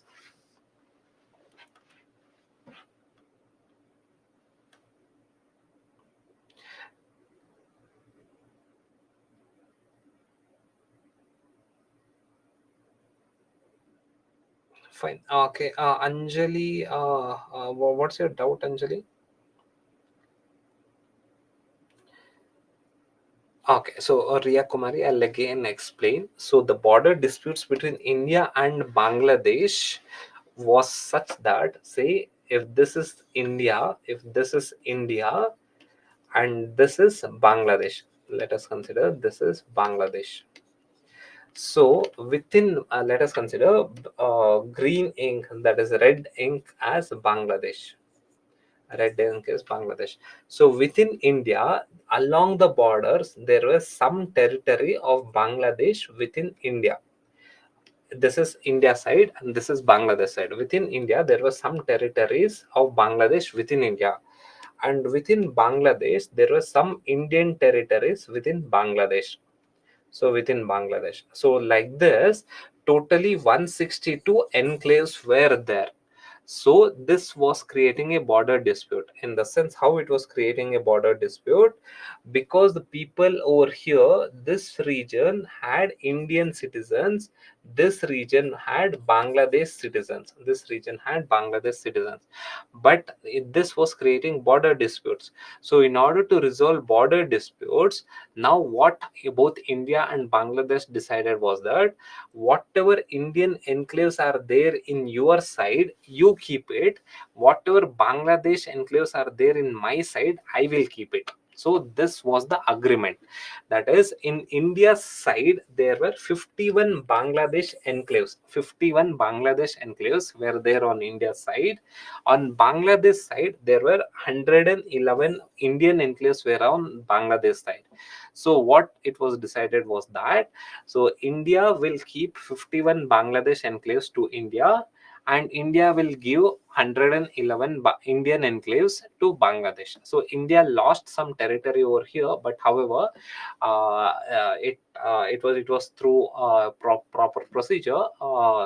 Yeah, no major issues occurred, because the people who lived in this enclaves were given an opportunity to either take up Bangladeshi citizen or either to take up Indian citizen. So this was the dispute. So right on here, LBA 2015, LBA, that is Land Boundary Agreement, LBA 2015, LBA 2015, Land Boundary Agreement 2015.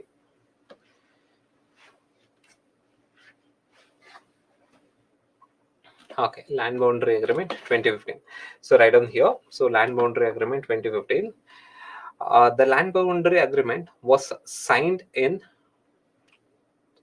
1974 and was fully implemented in 2015. Was fully implemented in 2015.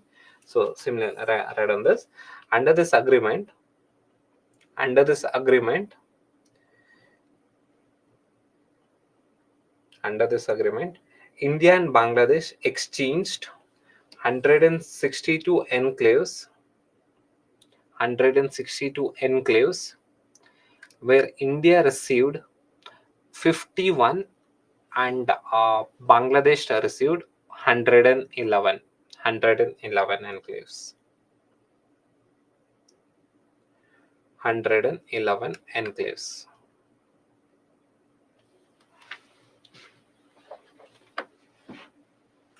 111 enclaves. Fine. So, but however, now more or less the land border disputes have been resolved. So, before this Awami League government, so in early 2000s, before this Awami League government, the BNP party was there. So, this BNP party, Bangladesh Nationalist Party, is a right wing party. This right wing party was supporting the radical Islamic ideologies were being supported. So, this led to a lot of militancy group in Bangladesh creating terror activities in India. So, but now with Awami League government, that is not an issue. And secondly, when there was a BNP government, so this BNP government was not taking strong actions against this fake Indian currency notes. So fake Indian currency notes, if you are from North India, you would have definitely witnessed some fake issues regarding fake Indian currency notes. So mainly in this part of India, if you are somewhere in this part of India, you would have definitely witnessed this fake Indian. You would have seen this fake Indian currency notes. That is not common in other part of India. So the reason being is that fake Indian currency notes is being created in Pakistan, and via Pakistan it goes to Nepal, and from Nepal it enters into this part of India. And earlier when there was a BNP government, so this BNP government was not taking any actions against this fake Indian currency notes. So from Pakistan it used to go to Bangladesh, and from Bangladesh it used to enter into India. So but current Awami League government is taking strict actions against it. So there's no major issues regarding fake Indian currency notes. But even now the fake Indian currency notes, it mainly comes via Nepal channel. That is, from Pakistan it goes to Nepal, and from Nepal it comes to India. Fine. So this is the but however, fake Indian currency notes, militancy issues, land boundary disputes, all these things have been more or less resolved. See, Bangladesh, we do not have much divergence of interest. Similar to Bhutan, we do not have much divergence of interest. We are kind of a very close friend. So there's no major difference, no major issues between India and Bangladesh. Now let us see what are the convergence of interest between India and Bangladesh. So let us see the convergence of interest between India and Bangladesh. So again here Anjali is asking doubt that please ask to other students that if we can. So she's asking other students that if we switch from batch number 7 to batch number 1 in order to watch IR classes, can she switch back to batch number 7? That's her issue. Matlab she's asking other students, is it possible? Okay, yeah, Anjali, it seems it's possible. Yeah, to be frank, I don't know about all these technicalities. Okay, so it is possible. So everyone is saying it's possible. Okay. Okay, fine. It's possible, Anjali. And for the people who are telling all these videos have not been uploaded, it seems yesterday I asked them. So it seems you have to switch to batch number 1 to watch all the IR videos, and then probably you can go back to your original batch. I believe so. Yeah, I think everyone is telling yes, so then it has to be yes. Okay, fine. Okay. So now let us see the convergence of interest between India and Bangladesh. In which aspects both India and Bangladesh are on the same page. So write down here convergence of interest. So growing radicalism. So what happened? Yeah, Ayush has it out. So growing radicalism. See, this BNP party, Bangladesh Nationalist Party. Bangladesh Nationalist Party is a right-wing party. So which believes on the rudimentary Islamic ideology. So the Sharia law, all this the conservative ideology. So because of that, the radicalism, Islamic radicalism was growing during BNP government. But however, during election times, what happens whenever there's an election during in Bangladesh? What happens? This BNP party triggers this radical elements. So Awami League, the Sheikh Hasina Awami League government is very liberal government, so they are liberal government. But whereas this right wing government, that is BNP party, that triggers radicalism. So in a sense, it wants to implement all the Sharia law, etc. So as a reason, this radical elements can spill over into India. In fact, it has created major influence in some parts of India, mainly in the eastern part of India, say your West Bengal, northeast region. So in this region, this can create some internal security issues. So that is your radicalism. Fine, Ayush. Okay. So now write down convergence of interest. So here, so both India and Bangladesh are a developing country, and if you have to further go in detail, Bangladesh has higher per capita income compared to India. Bangladesh is growing at a much faster rate compared to India in the recent times. I'm talking about the recent times. In fact, Bangladesh in the recent times, their per capita income is more compared to India. The growth rate, the economic growth rate of Bangladesh is more compared to India. So it's all because of the liberal policies of Sheikh Hasina. So she has liberalized the economic. She has brought in a lot of economic reforms, and she is bringing a lot of investments from various countries into Bangladesh. And Bangladesh is one of the key competitors to India in terms of textile and shoe leather industries. So yeah, so the a lot of things are happening in good things are happening in Bangladesh under Awami League, under Sheikh Hasina. Fine. So in this context, let us consider the convergence of interest between India and Bangladesh. In which aspects both the country are on the same page. So write on this convergence of interest. First one is economic cooperation. Economic cooperation. Economic. First one is economic cooperation. Yeah, economic cooperation. Both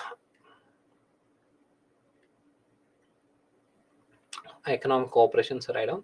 Both nations are developing.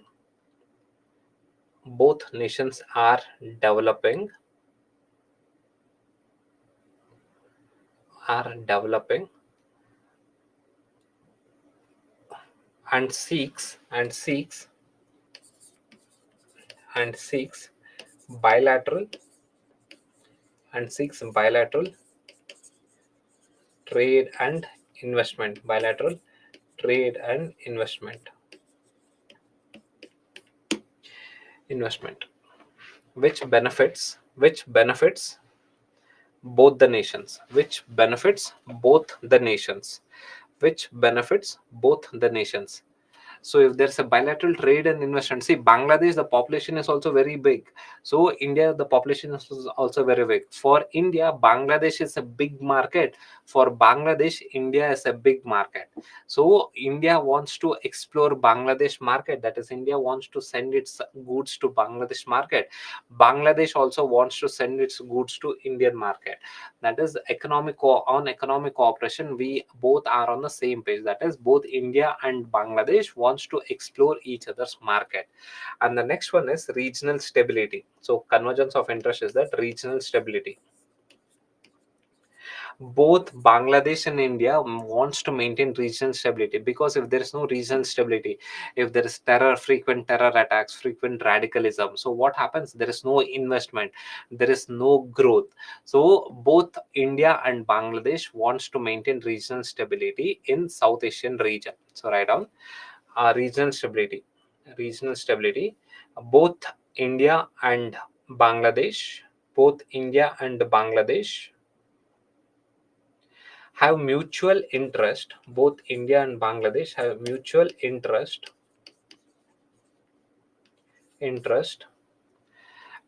maintaining regional stability. In maintaining regional stability, to promote economic growth and development. To promote economic growth and development. To promote economic growth and development.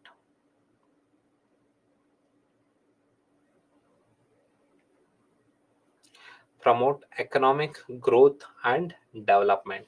To promote economic growth and development. Okay, and the next one is connectivity. Connectivity. That is infrastructure. So write down connectivity. Both nations, both India and Bangladesh, both India and Bangladesh wants enhanced connectivity. Both India and Bangladesh wants enhanced connectivity. Both India and Bangladesh wants enhanced connectivity to facilitate to facilitate to facilitate to facilitate trade, trade, transportation, transportation, tourism,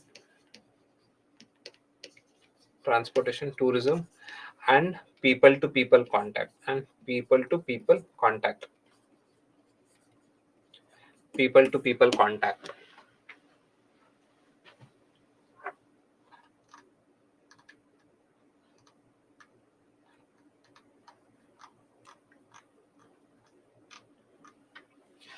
Fine.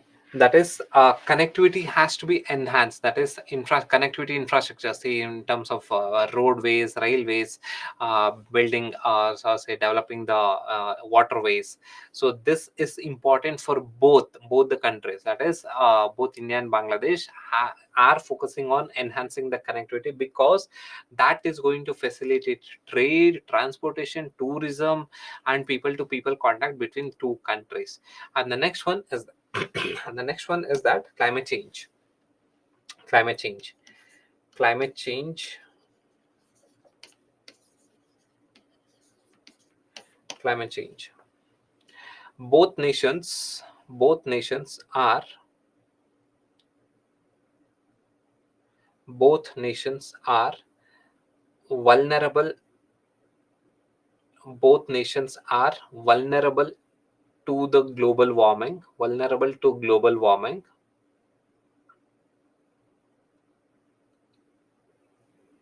And share same interest.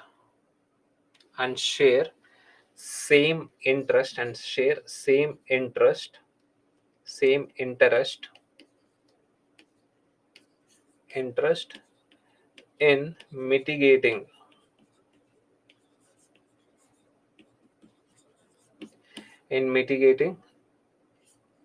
global warming. In mitigating global warming.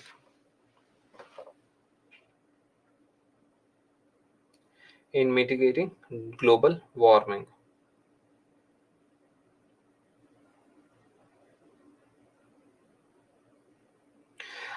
Okay, fine. Sankarasana, see, lecture number 3, 4, 5, and all the lectures have been uploaded. Yeah, all the lectures have been uploaded. It seems that you have to switch your batch number to batch number 1. So, if you are in a different batch, you have to switch to batch number 1 in order to view the classes, and then I believe you can go back to your original batch. Fine. Okay. So yeah, climate change. Climate change is another convergence of interest, and the next one is right on again in disaster management. Disaster management. Disaster management. Both nations and disaster management. Both nations face hydrological disasters frequently. Both nations face hydrological disaster. Hydrological disasters in a sense your cyclones, floods, etc. Both nations face hydrological disasters frequently, and to mitigate and cooperations to mitigate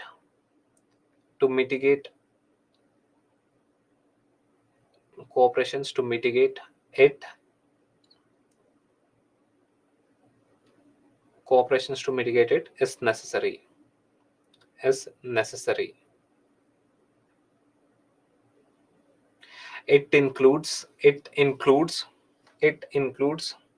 sharing it includes expertise, sharing expertise and resources, sharing expertise and resources during crisis, during crisis, during crisis,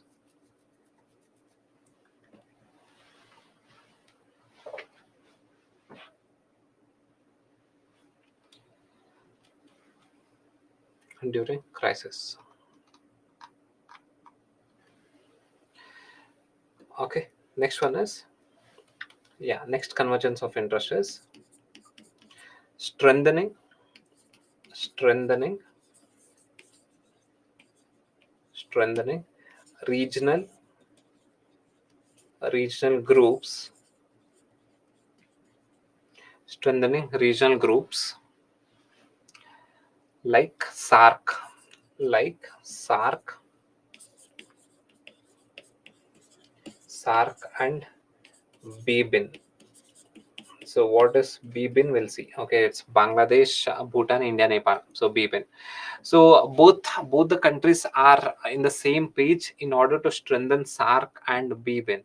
So if we have this international grouping, that is a region groupings, it will help in increasing the cooperation at the regional level. So these are the convergence of interest between India and Bangladesh. Now let us see what are the divergence of interest between India and Bangladesh. So what are the divergence of interest between India and Bangladesh?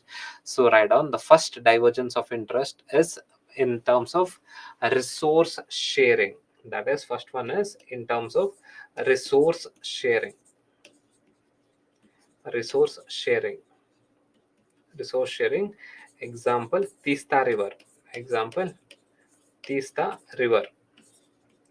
So even though we have a agreement in 2011, but on and off during the monsoon failure, so the this resource sharing issue arises between India and Bangladesh. That is a divergence of interest. And the next one is security concerns. Security concerns. Security concerns. So what are the security concerns between India and Bangladesh? First one is illegal immigration. Illegal immigration. Illegal immigration from Bangladesh to India. From Bangladesh, illegal immigration from Bangladesh to India. Okay, B-bin means, B-bin is Bangladesh, India, Bangladesh, Bhutan, India, Nepal. B-bin means Bangladesh, India, Bangladesh, Bhutan, India, Nepal. So security concerns, that is illegal immigrations from Bangladesh to India. This is a divergence of interest. So we that is Indian government has requested Bangladesh to take actions against the to take actions to stop the illegal immigrations from Bangladesh to India. But however, there's no adequate actions from Bangladesh to stop this illegal immigrations entering into India. And secondly, the radicalism. So radicalism. So or say radicalization in Bangladesh. So the BNP party. So whenever there's a BNP party, the right wing party in Bangladesh, they support all these radical ideologies. That is extreme ideology, extreme right wing ideologies. So this can spill over into India. So the radicalism in Bangladesh. But here the BNP party doesn't take efforts to control this radicalism. It's a right wing party. Since it is a right wing party, they are promoting this hardcore right wing ideology. So because of that, this can lead to spillover into India. So again, radicalization in Bangladesh. Radicalization in Bangladesh. Fine. And the next divergence of interest is regarding strategic consideration. Strategic consideration. So what are the strategic consideration is that China, Bangladesh wants Chinese help. India doesn't want Bangladesh to take Chinese help. That is strategic consideration.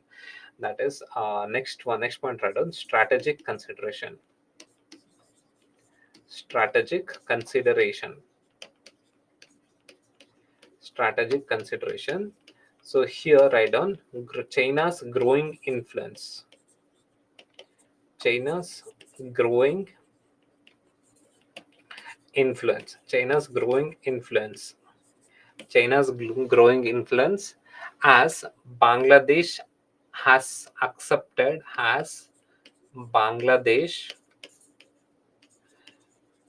has accepted BRI projects. Bangladesh has accepted BRI, that is Belt and Road Initiative projects. Belt and Road Initiative projects. Bangladesh has accepted Belt and Road Initiative projects. Fine. Okay. So next one is trade and commerce issues. Trade and commerce issues. Trade and commerce issue. So in the recent times, what has happened is that India was one of the big player in terms of textile, and leather. Now what happened is that Bangladesh has taken some economic reforms in terms of tax breaks. Bangladesh has given tax breaks to all the textile industries in Bangladesh. So what has happened is that the textiles from Bangladesh have become much more cheaper compared to the textiles in India. And as a reason, what happened was that the Bangladesh textiles were getting imported into India. The Bangladesh textiles, so the Bangladesh clothes were getting imported into India at a cheaper cost. So what India did, India started imposing tariff on it. India started imposing tax on it. So this is a diversion. This irked the Bangladesh. See, why a country say has a manufacturing unit and produces a lot of goods in order to export. When Bangladesh started exporting to India, so it was affecting Indian market. As a reason, Indian government stopped. Indian government put tax on it, or say put import that is import tariff on this Bangladeshi goods.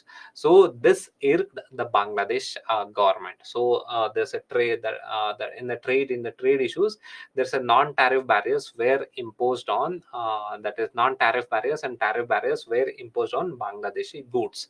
So write down here trade and commerce, that the tariff barriers, then the tariff and non-tariff barriers, and complex tariff and non-tariff barriers.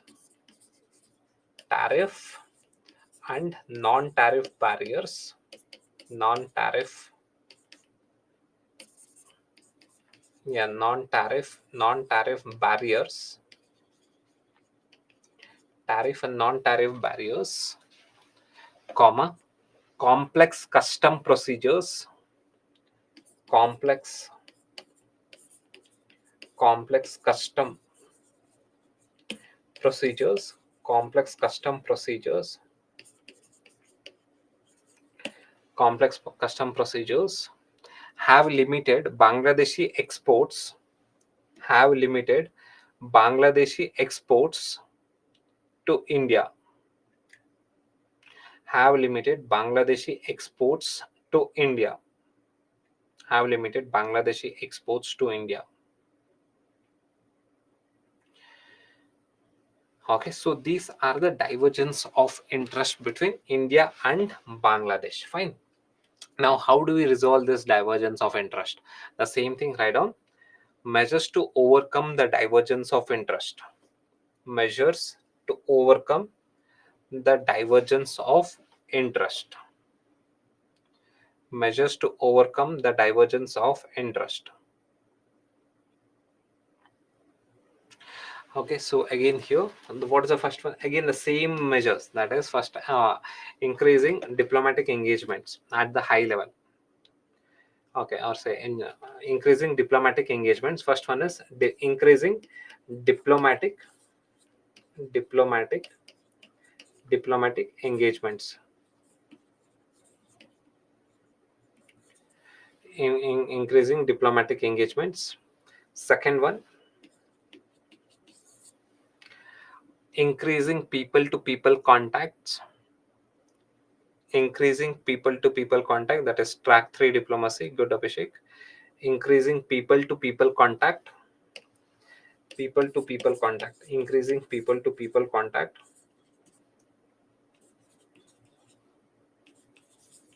People to people contact.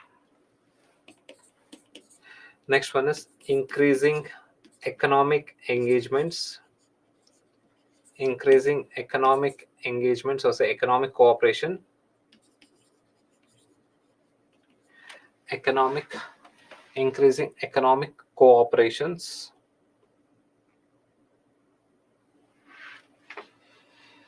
Joint management of river waters. Next one is joint management of river waters. Joint management, joint management of river waters. Okay, so these are the divergence of interest. These are the ways to overcome the divergence of interest between India and Bangladesh. Yeah, reducing barriers, etc. Fine. Okay. So now let us take up India and Sri Lanka. Sir, I don't hear. Yeah, Shweta, what's the doubt? Others, if you have doubt, let me know.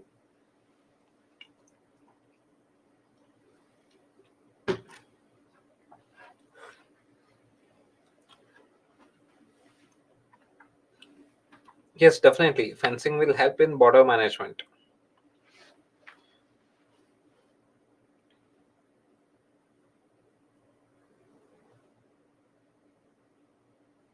Sure, Jagdish. I will.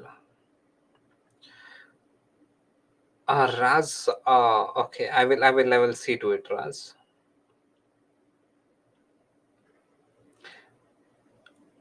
Sure. Sure. Sure. See, guys, IR in IR, this thing topic, don't overcomplicate things. So have some basic idea regarding India and with respect to other countries. The structure is the same, more or less. That is, what is the convergence of interest, what is the divergence of interest, and start using the keywords like say geopolitics, geoeconomics, strategic, autonomy, all this keywords, and conclusion and intro, so that is sufficient. So and most of your IR question, not most, all the IR questions are current affairs related thing. So no one is going to ask the history of Sri Lanka's political development. No one is going to ask. And again here, no one is going to ask the historical relation between India and Sri Lanka. Here in the class we are doing just so that you understand the basics, that's it. And more or less only this thing, that is the current affairs, will suffice with IR, nothing more than that. So the best approach what you can do in IR is that learn the standard structure of writing IR answer. That is more than sufficient. And the relation, the historical evolution of say, we took up Bangladesh now. So you need not remember Sheikh Mujibur Rahman, the evolution. He got assassinated in 1975. So no one is going to ask. This is just for your understanding. The understanding that Awami League is pro India, BNP is not exactly pro India. So that is sufficient. Similarly, you take up say the Pakistan. Have a general idea about Pakistan. Have a general idea about Afghanistan. Say now Taliban is not very pro India, but it is in favor of China. It is in favor of Pakistan. So this basic idea would suffice to write any IR answer. Do not, and again here, don't try to memorize each and everything. And in the exam paper, you cannot write all this. Sheikh Mujibur Rahman or say Sheikh Hasina. No one, you cannot write it. So be very practical. You cannot write all these things. And in fact, the question, they will not ask any such questions like that. So all the IR questions are on the basis of current affairs. So first, if you have to write an IR answer, first have a broad idea about the region, broad idea about how the geopolitics works, how the geoeconomics works. So based on that, you can write your answers. First have some understanding about India and its neighbor. Once you complete your India and its neighbor, then it becomes very easy, because the same pattern will be following the same pattern. So then it becomes very easy. Fine.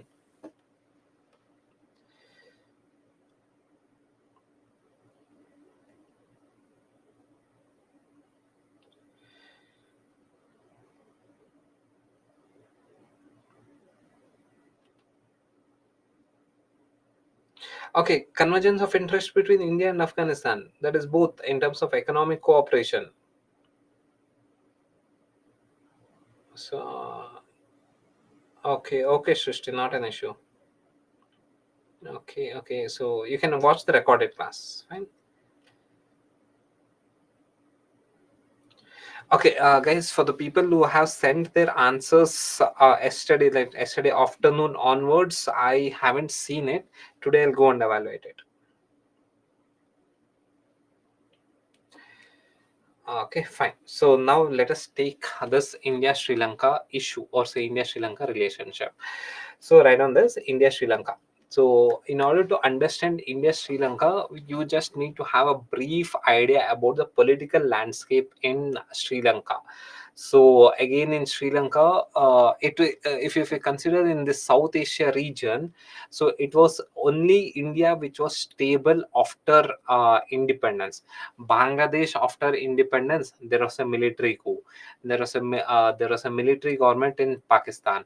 Even in Sri Lanka, it has a lot of issues. Now we'll be seeing the political landscape, and even in Afghanistan, it's not a stable government.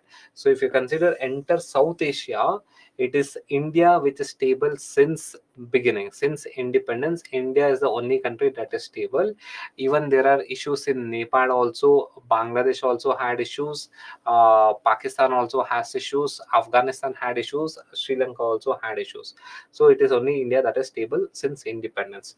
Now write down India and Sri Lanka. So let us understand the political landscape in Sri Lanka. So write on this political landscape in Sri Lanka. So what is the political landscape in Sri Lanka?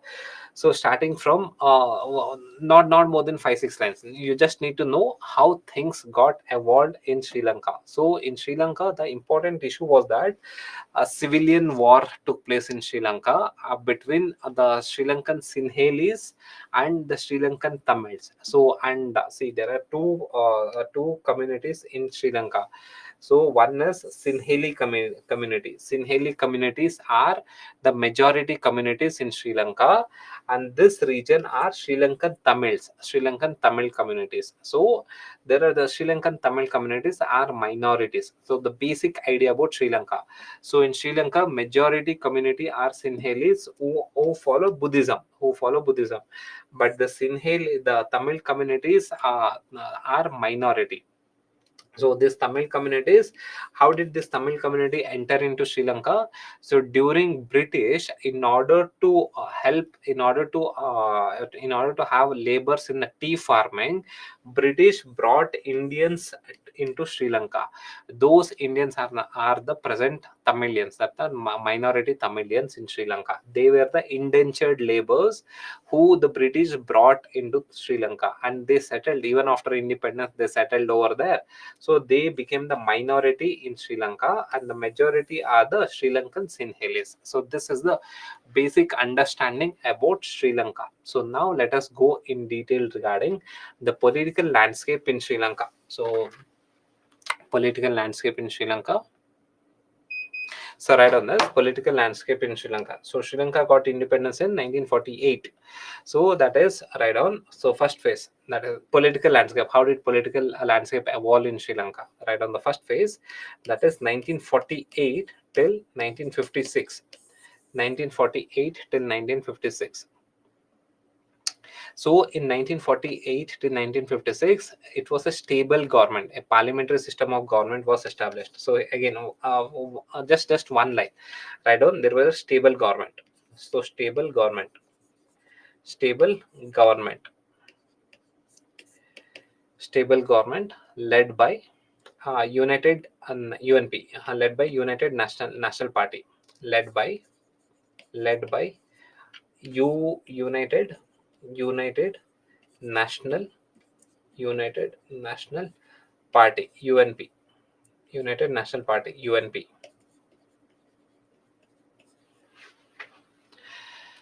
Okay, so what happened after, again, this UNP is also kind of a majoritarian party, or say right wing party, kind of your right wing party. So this right wing party was providing a stable government from 1948 to 1956. It got immense power. So even though you can correlate all other countries with respect to India, so that's why Nehru is considered as one of the great leader of our in probably in the democratic world. So even though he was a majoritarian, he did not indulge in all these activities. So if you consider Bangladesh, if you consider Pakistan, Sri Lanka, Myanmar, so whenever even Nepal for that matter, whenever the power goes to one person, he or she misuses the power. So but in India that did not happen, whereas in Sri Lanka also the same thing happened. So 1948 to 1956, it was a stable government, UNP, that is the United National Party.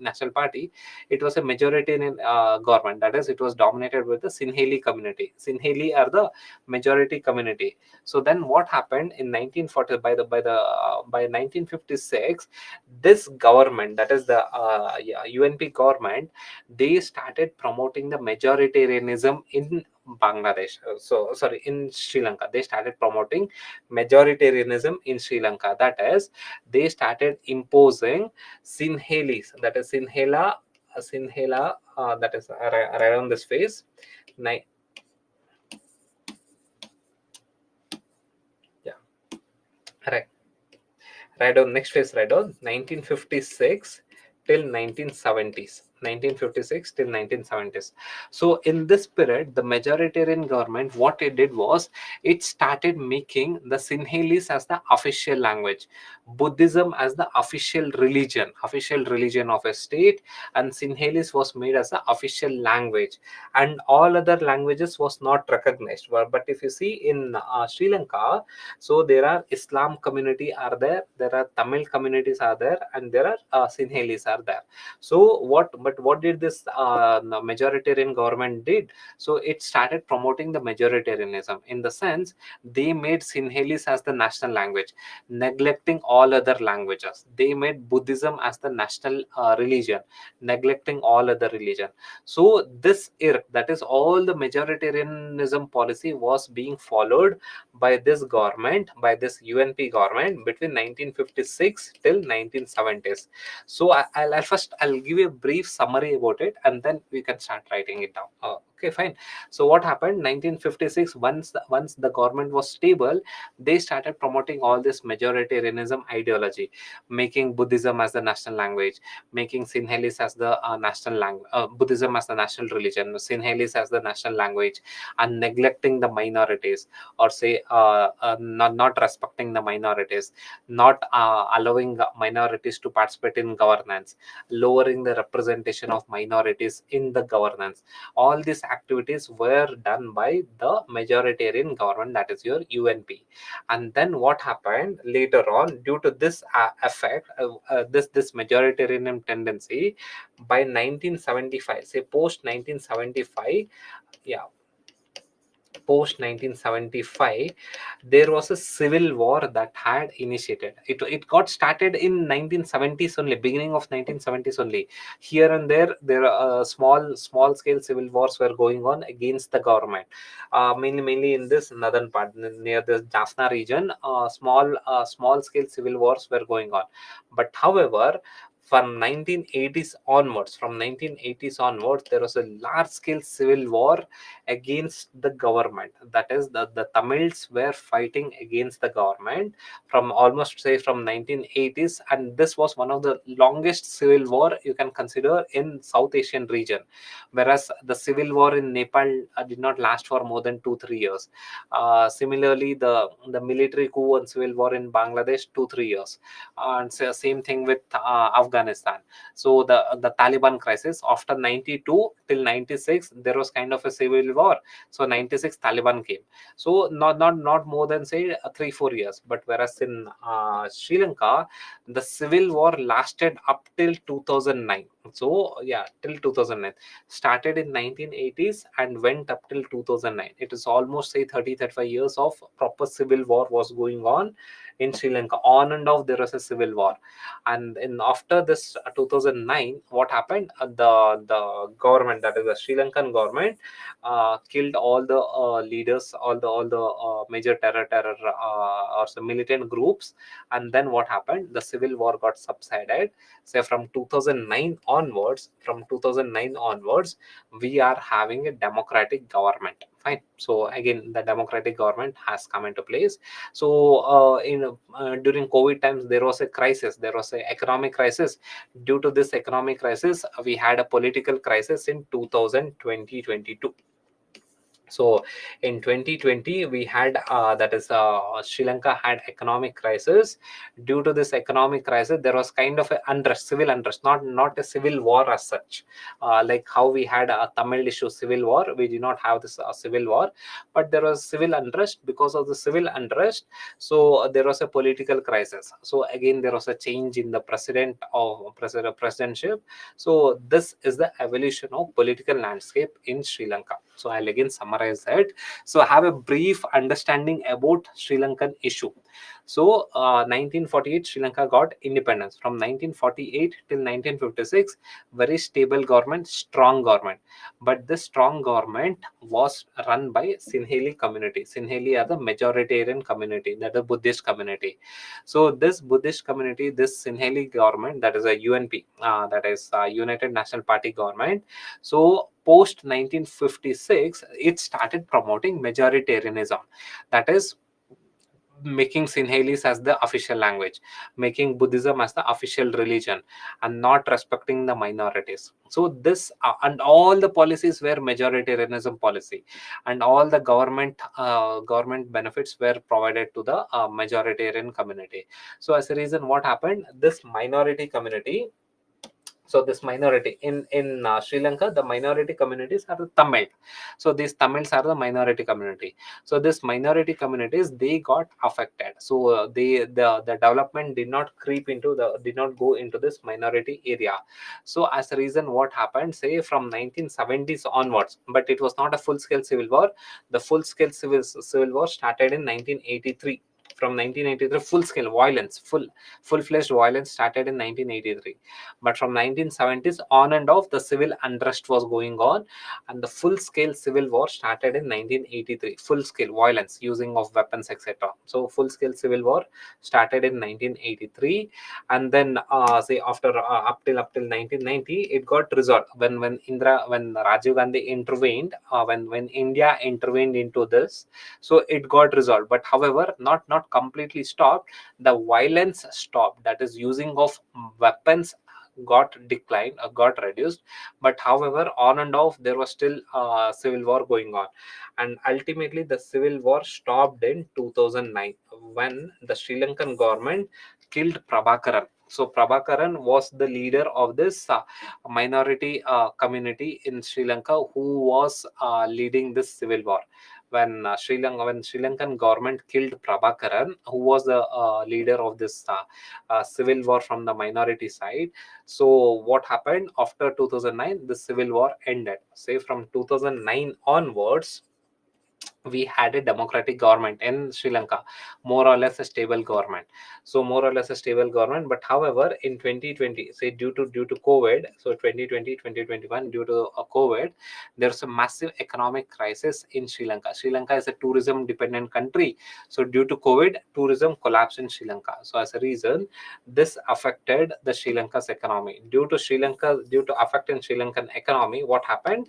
So this affected the political landscape again. There was a political turmoil again in 2023. So again in 2023, there was a political turmoil. So this is the overall political landscape in Sri Lanka. Fine. Okay. So right on here. Why did India support LTT initially? Okay, quite complicated. We'll deal with it when we take up the relation in detail. So when we take up India Sri Lanka relation in detail, we'll take up why India supported LTTE in the beginning. Now we are just analyzing the political landscape. So how the political first see, if you have to understand any relationship between any country, India versus any country, first understand their political setup and then see the India's relation with respect to that. Now first understand in our political landscape in Sri Lanka. We will go in detail why India supported LTT in the beginning, and then why India withdrew its support. Fine. Okay, so right down here. So what was the did you write this 1948 till 1956? I think this is written now. So right on the next phase. Next phase is 1956 till 1970s. 1970s. So majoritarianism. So majoritarianism rule. Majoritarianism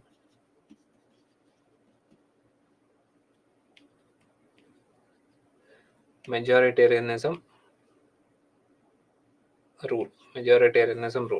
So here write down, first one write down, the Sri Lankan government through various measures, the Sri Lankan government through various measures made the Sri Lankan government through various measures made Sinhala as the sole official language, as the sole official language, sole official language, declared Buddhism as a state. Next point, write down, declared Buddhism as a state religion, declared Buddhism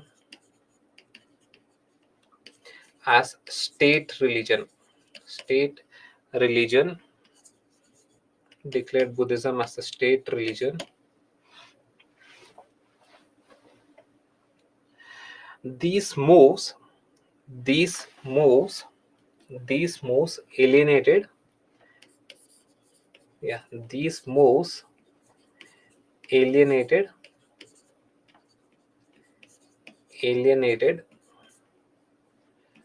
the minorities.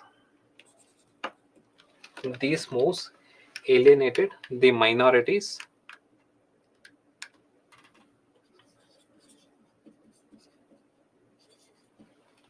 these moves alienated the minorities,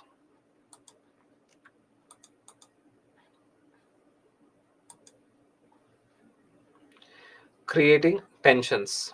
These moves alienated the minorities, creating tensions.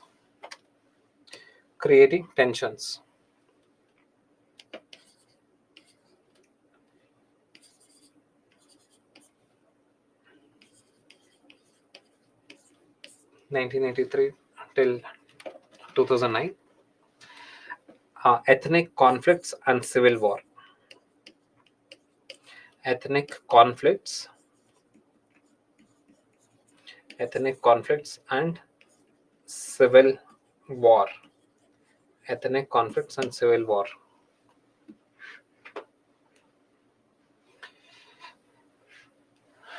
The Sinhalese majority government, the Sinhalese majority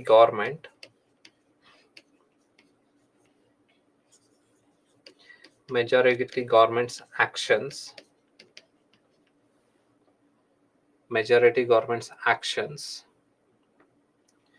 were criticized by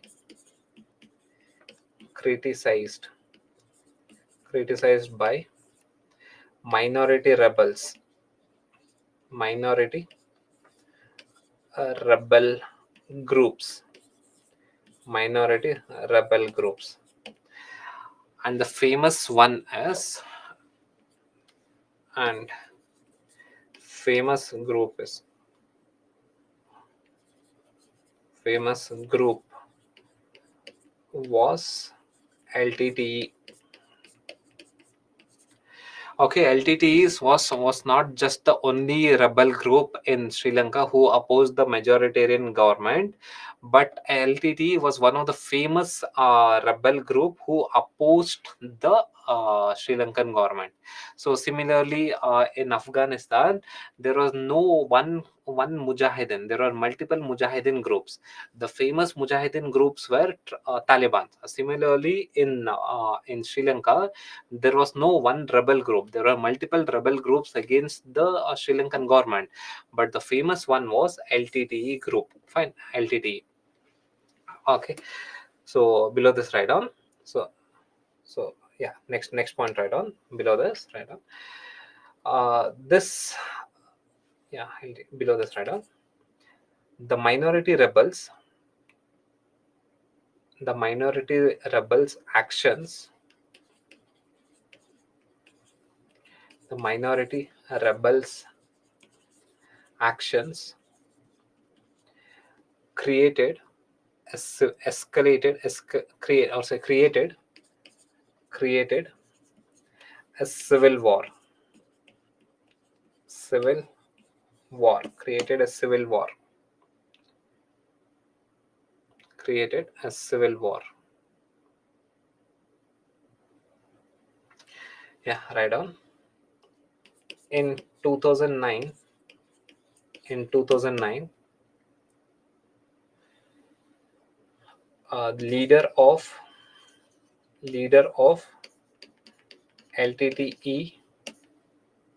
In 2009, leader of LTTE was killed,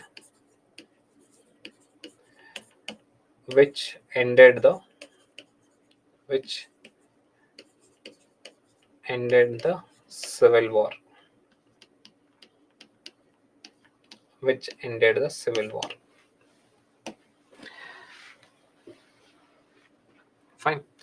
Okay. So next, write down from 2009 till 2022, or say you can put it as 2020. 2009 till 2020.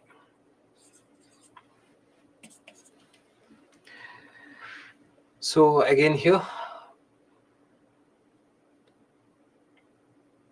so here write down a stable government, stable government, stable government with peace in the region, with peace in the region, with peace in the region, stable government with peace in the region. So next one, write down. So 2020 till present times. 2020 till present times.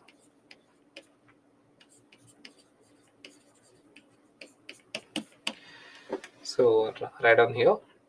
Due to COVID crisis, due to COVID, due to COVID, due to COVID,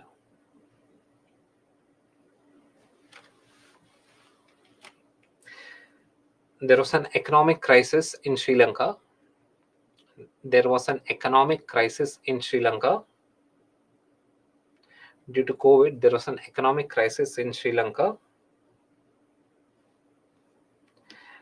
in 21-22. In 21-22. Full stop.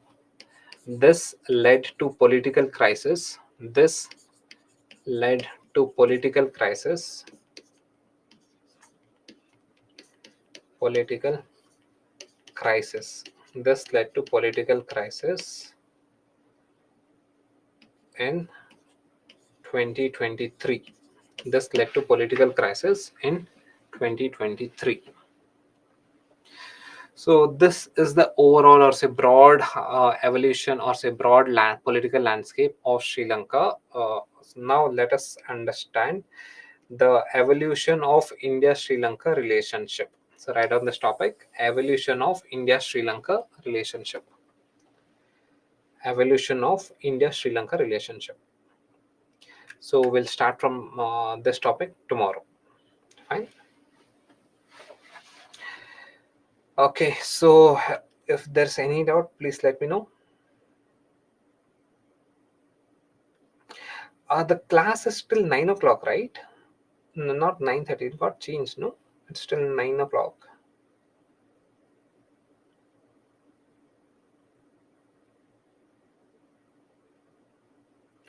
Okay. Email ID Sakshi. It is.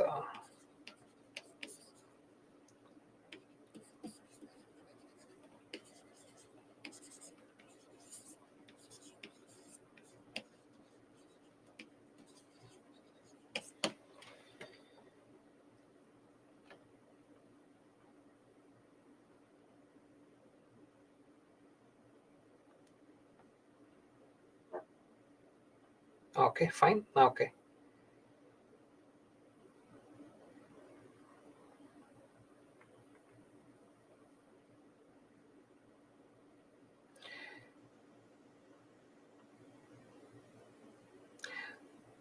Okay, guys. I'll today I'll send all the answers. Okay, for the people who have submitted the answers yesterday afternoon, post afternoon, I'll send the answers. Fine. Yeah, Taliban in the recent times have taken some soft stance against India.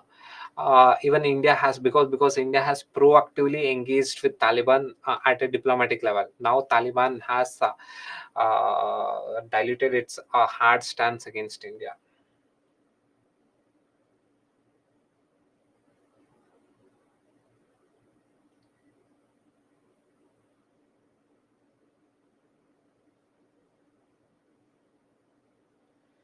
Okay, fine. Okay, Vanchika. I'll send it. I'll send it.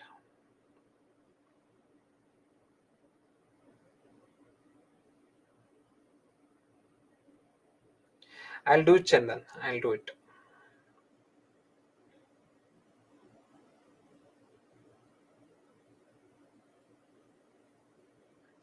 Okay, so chalo then.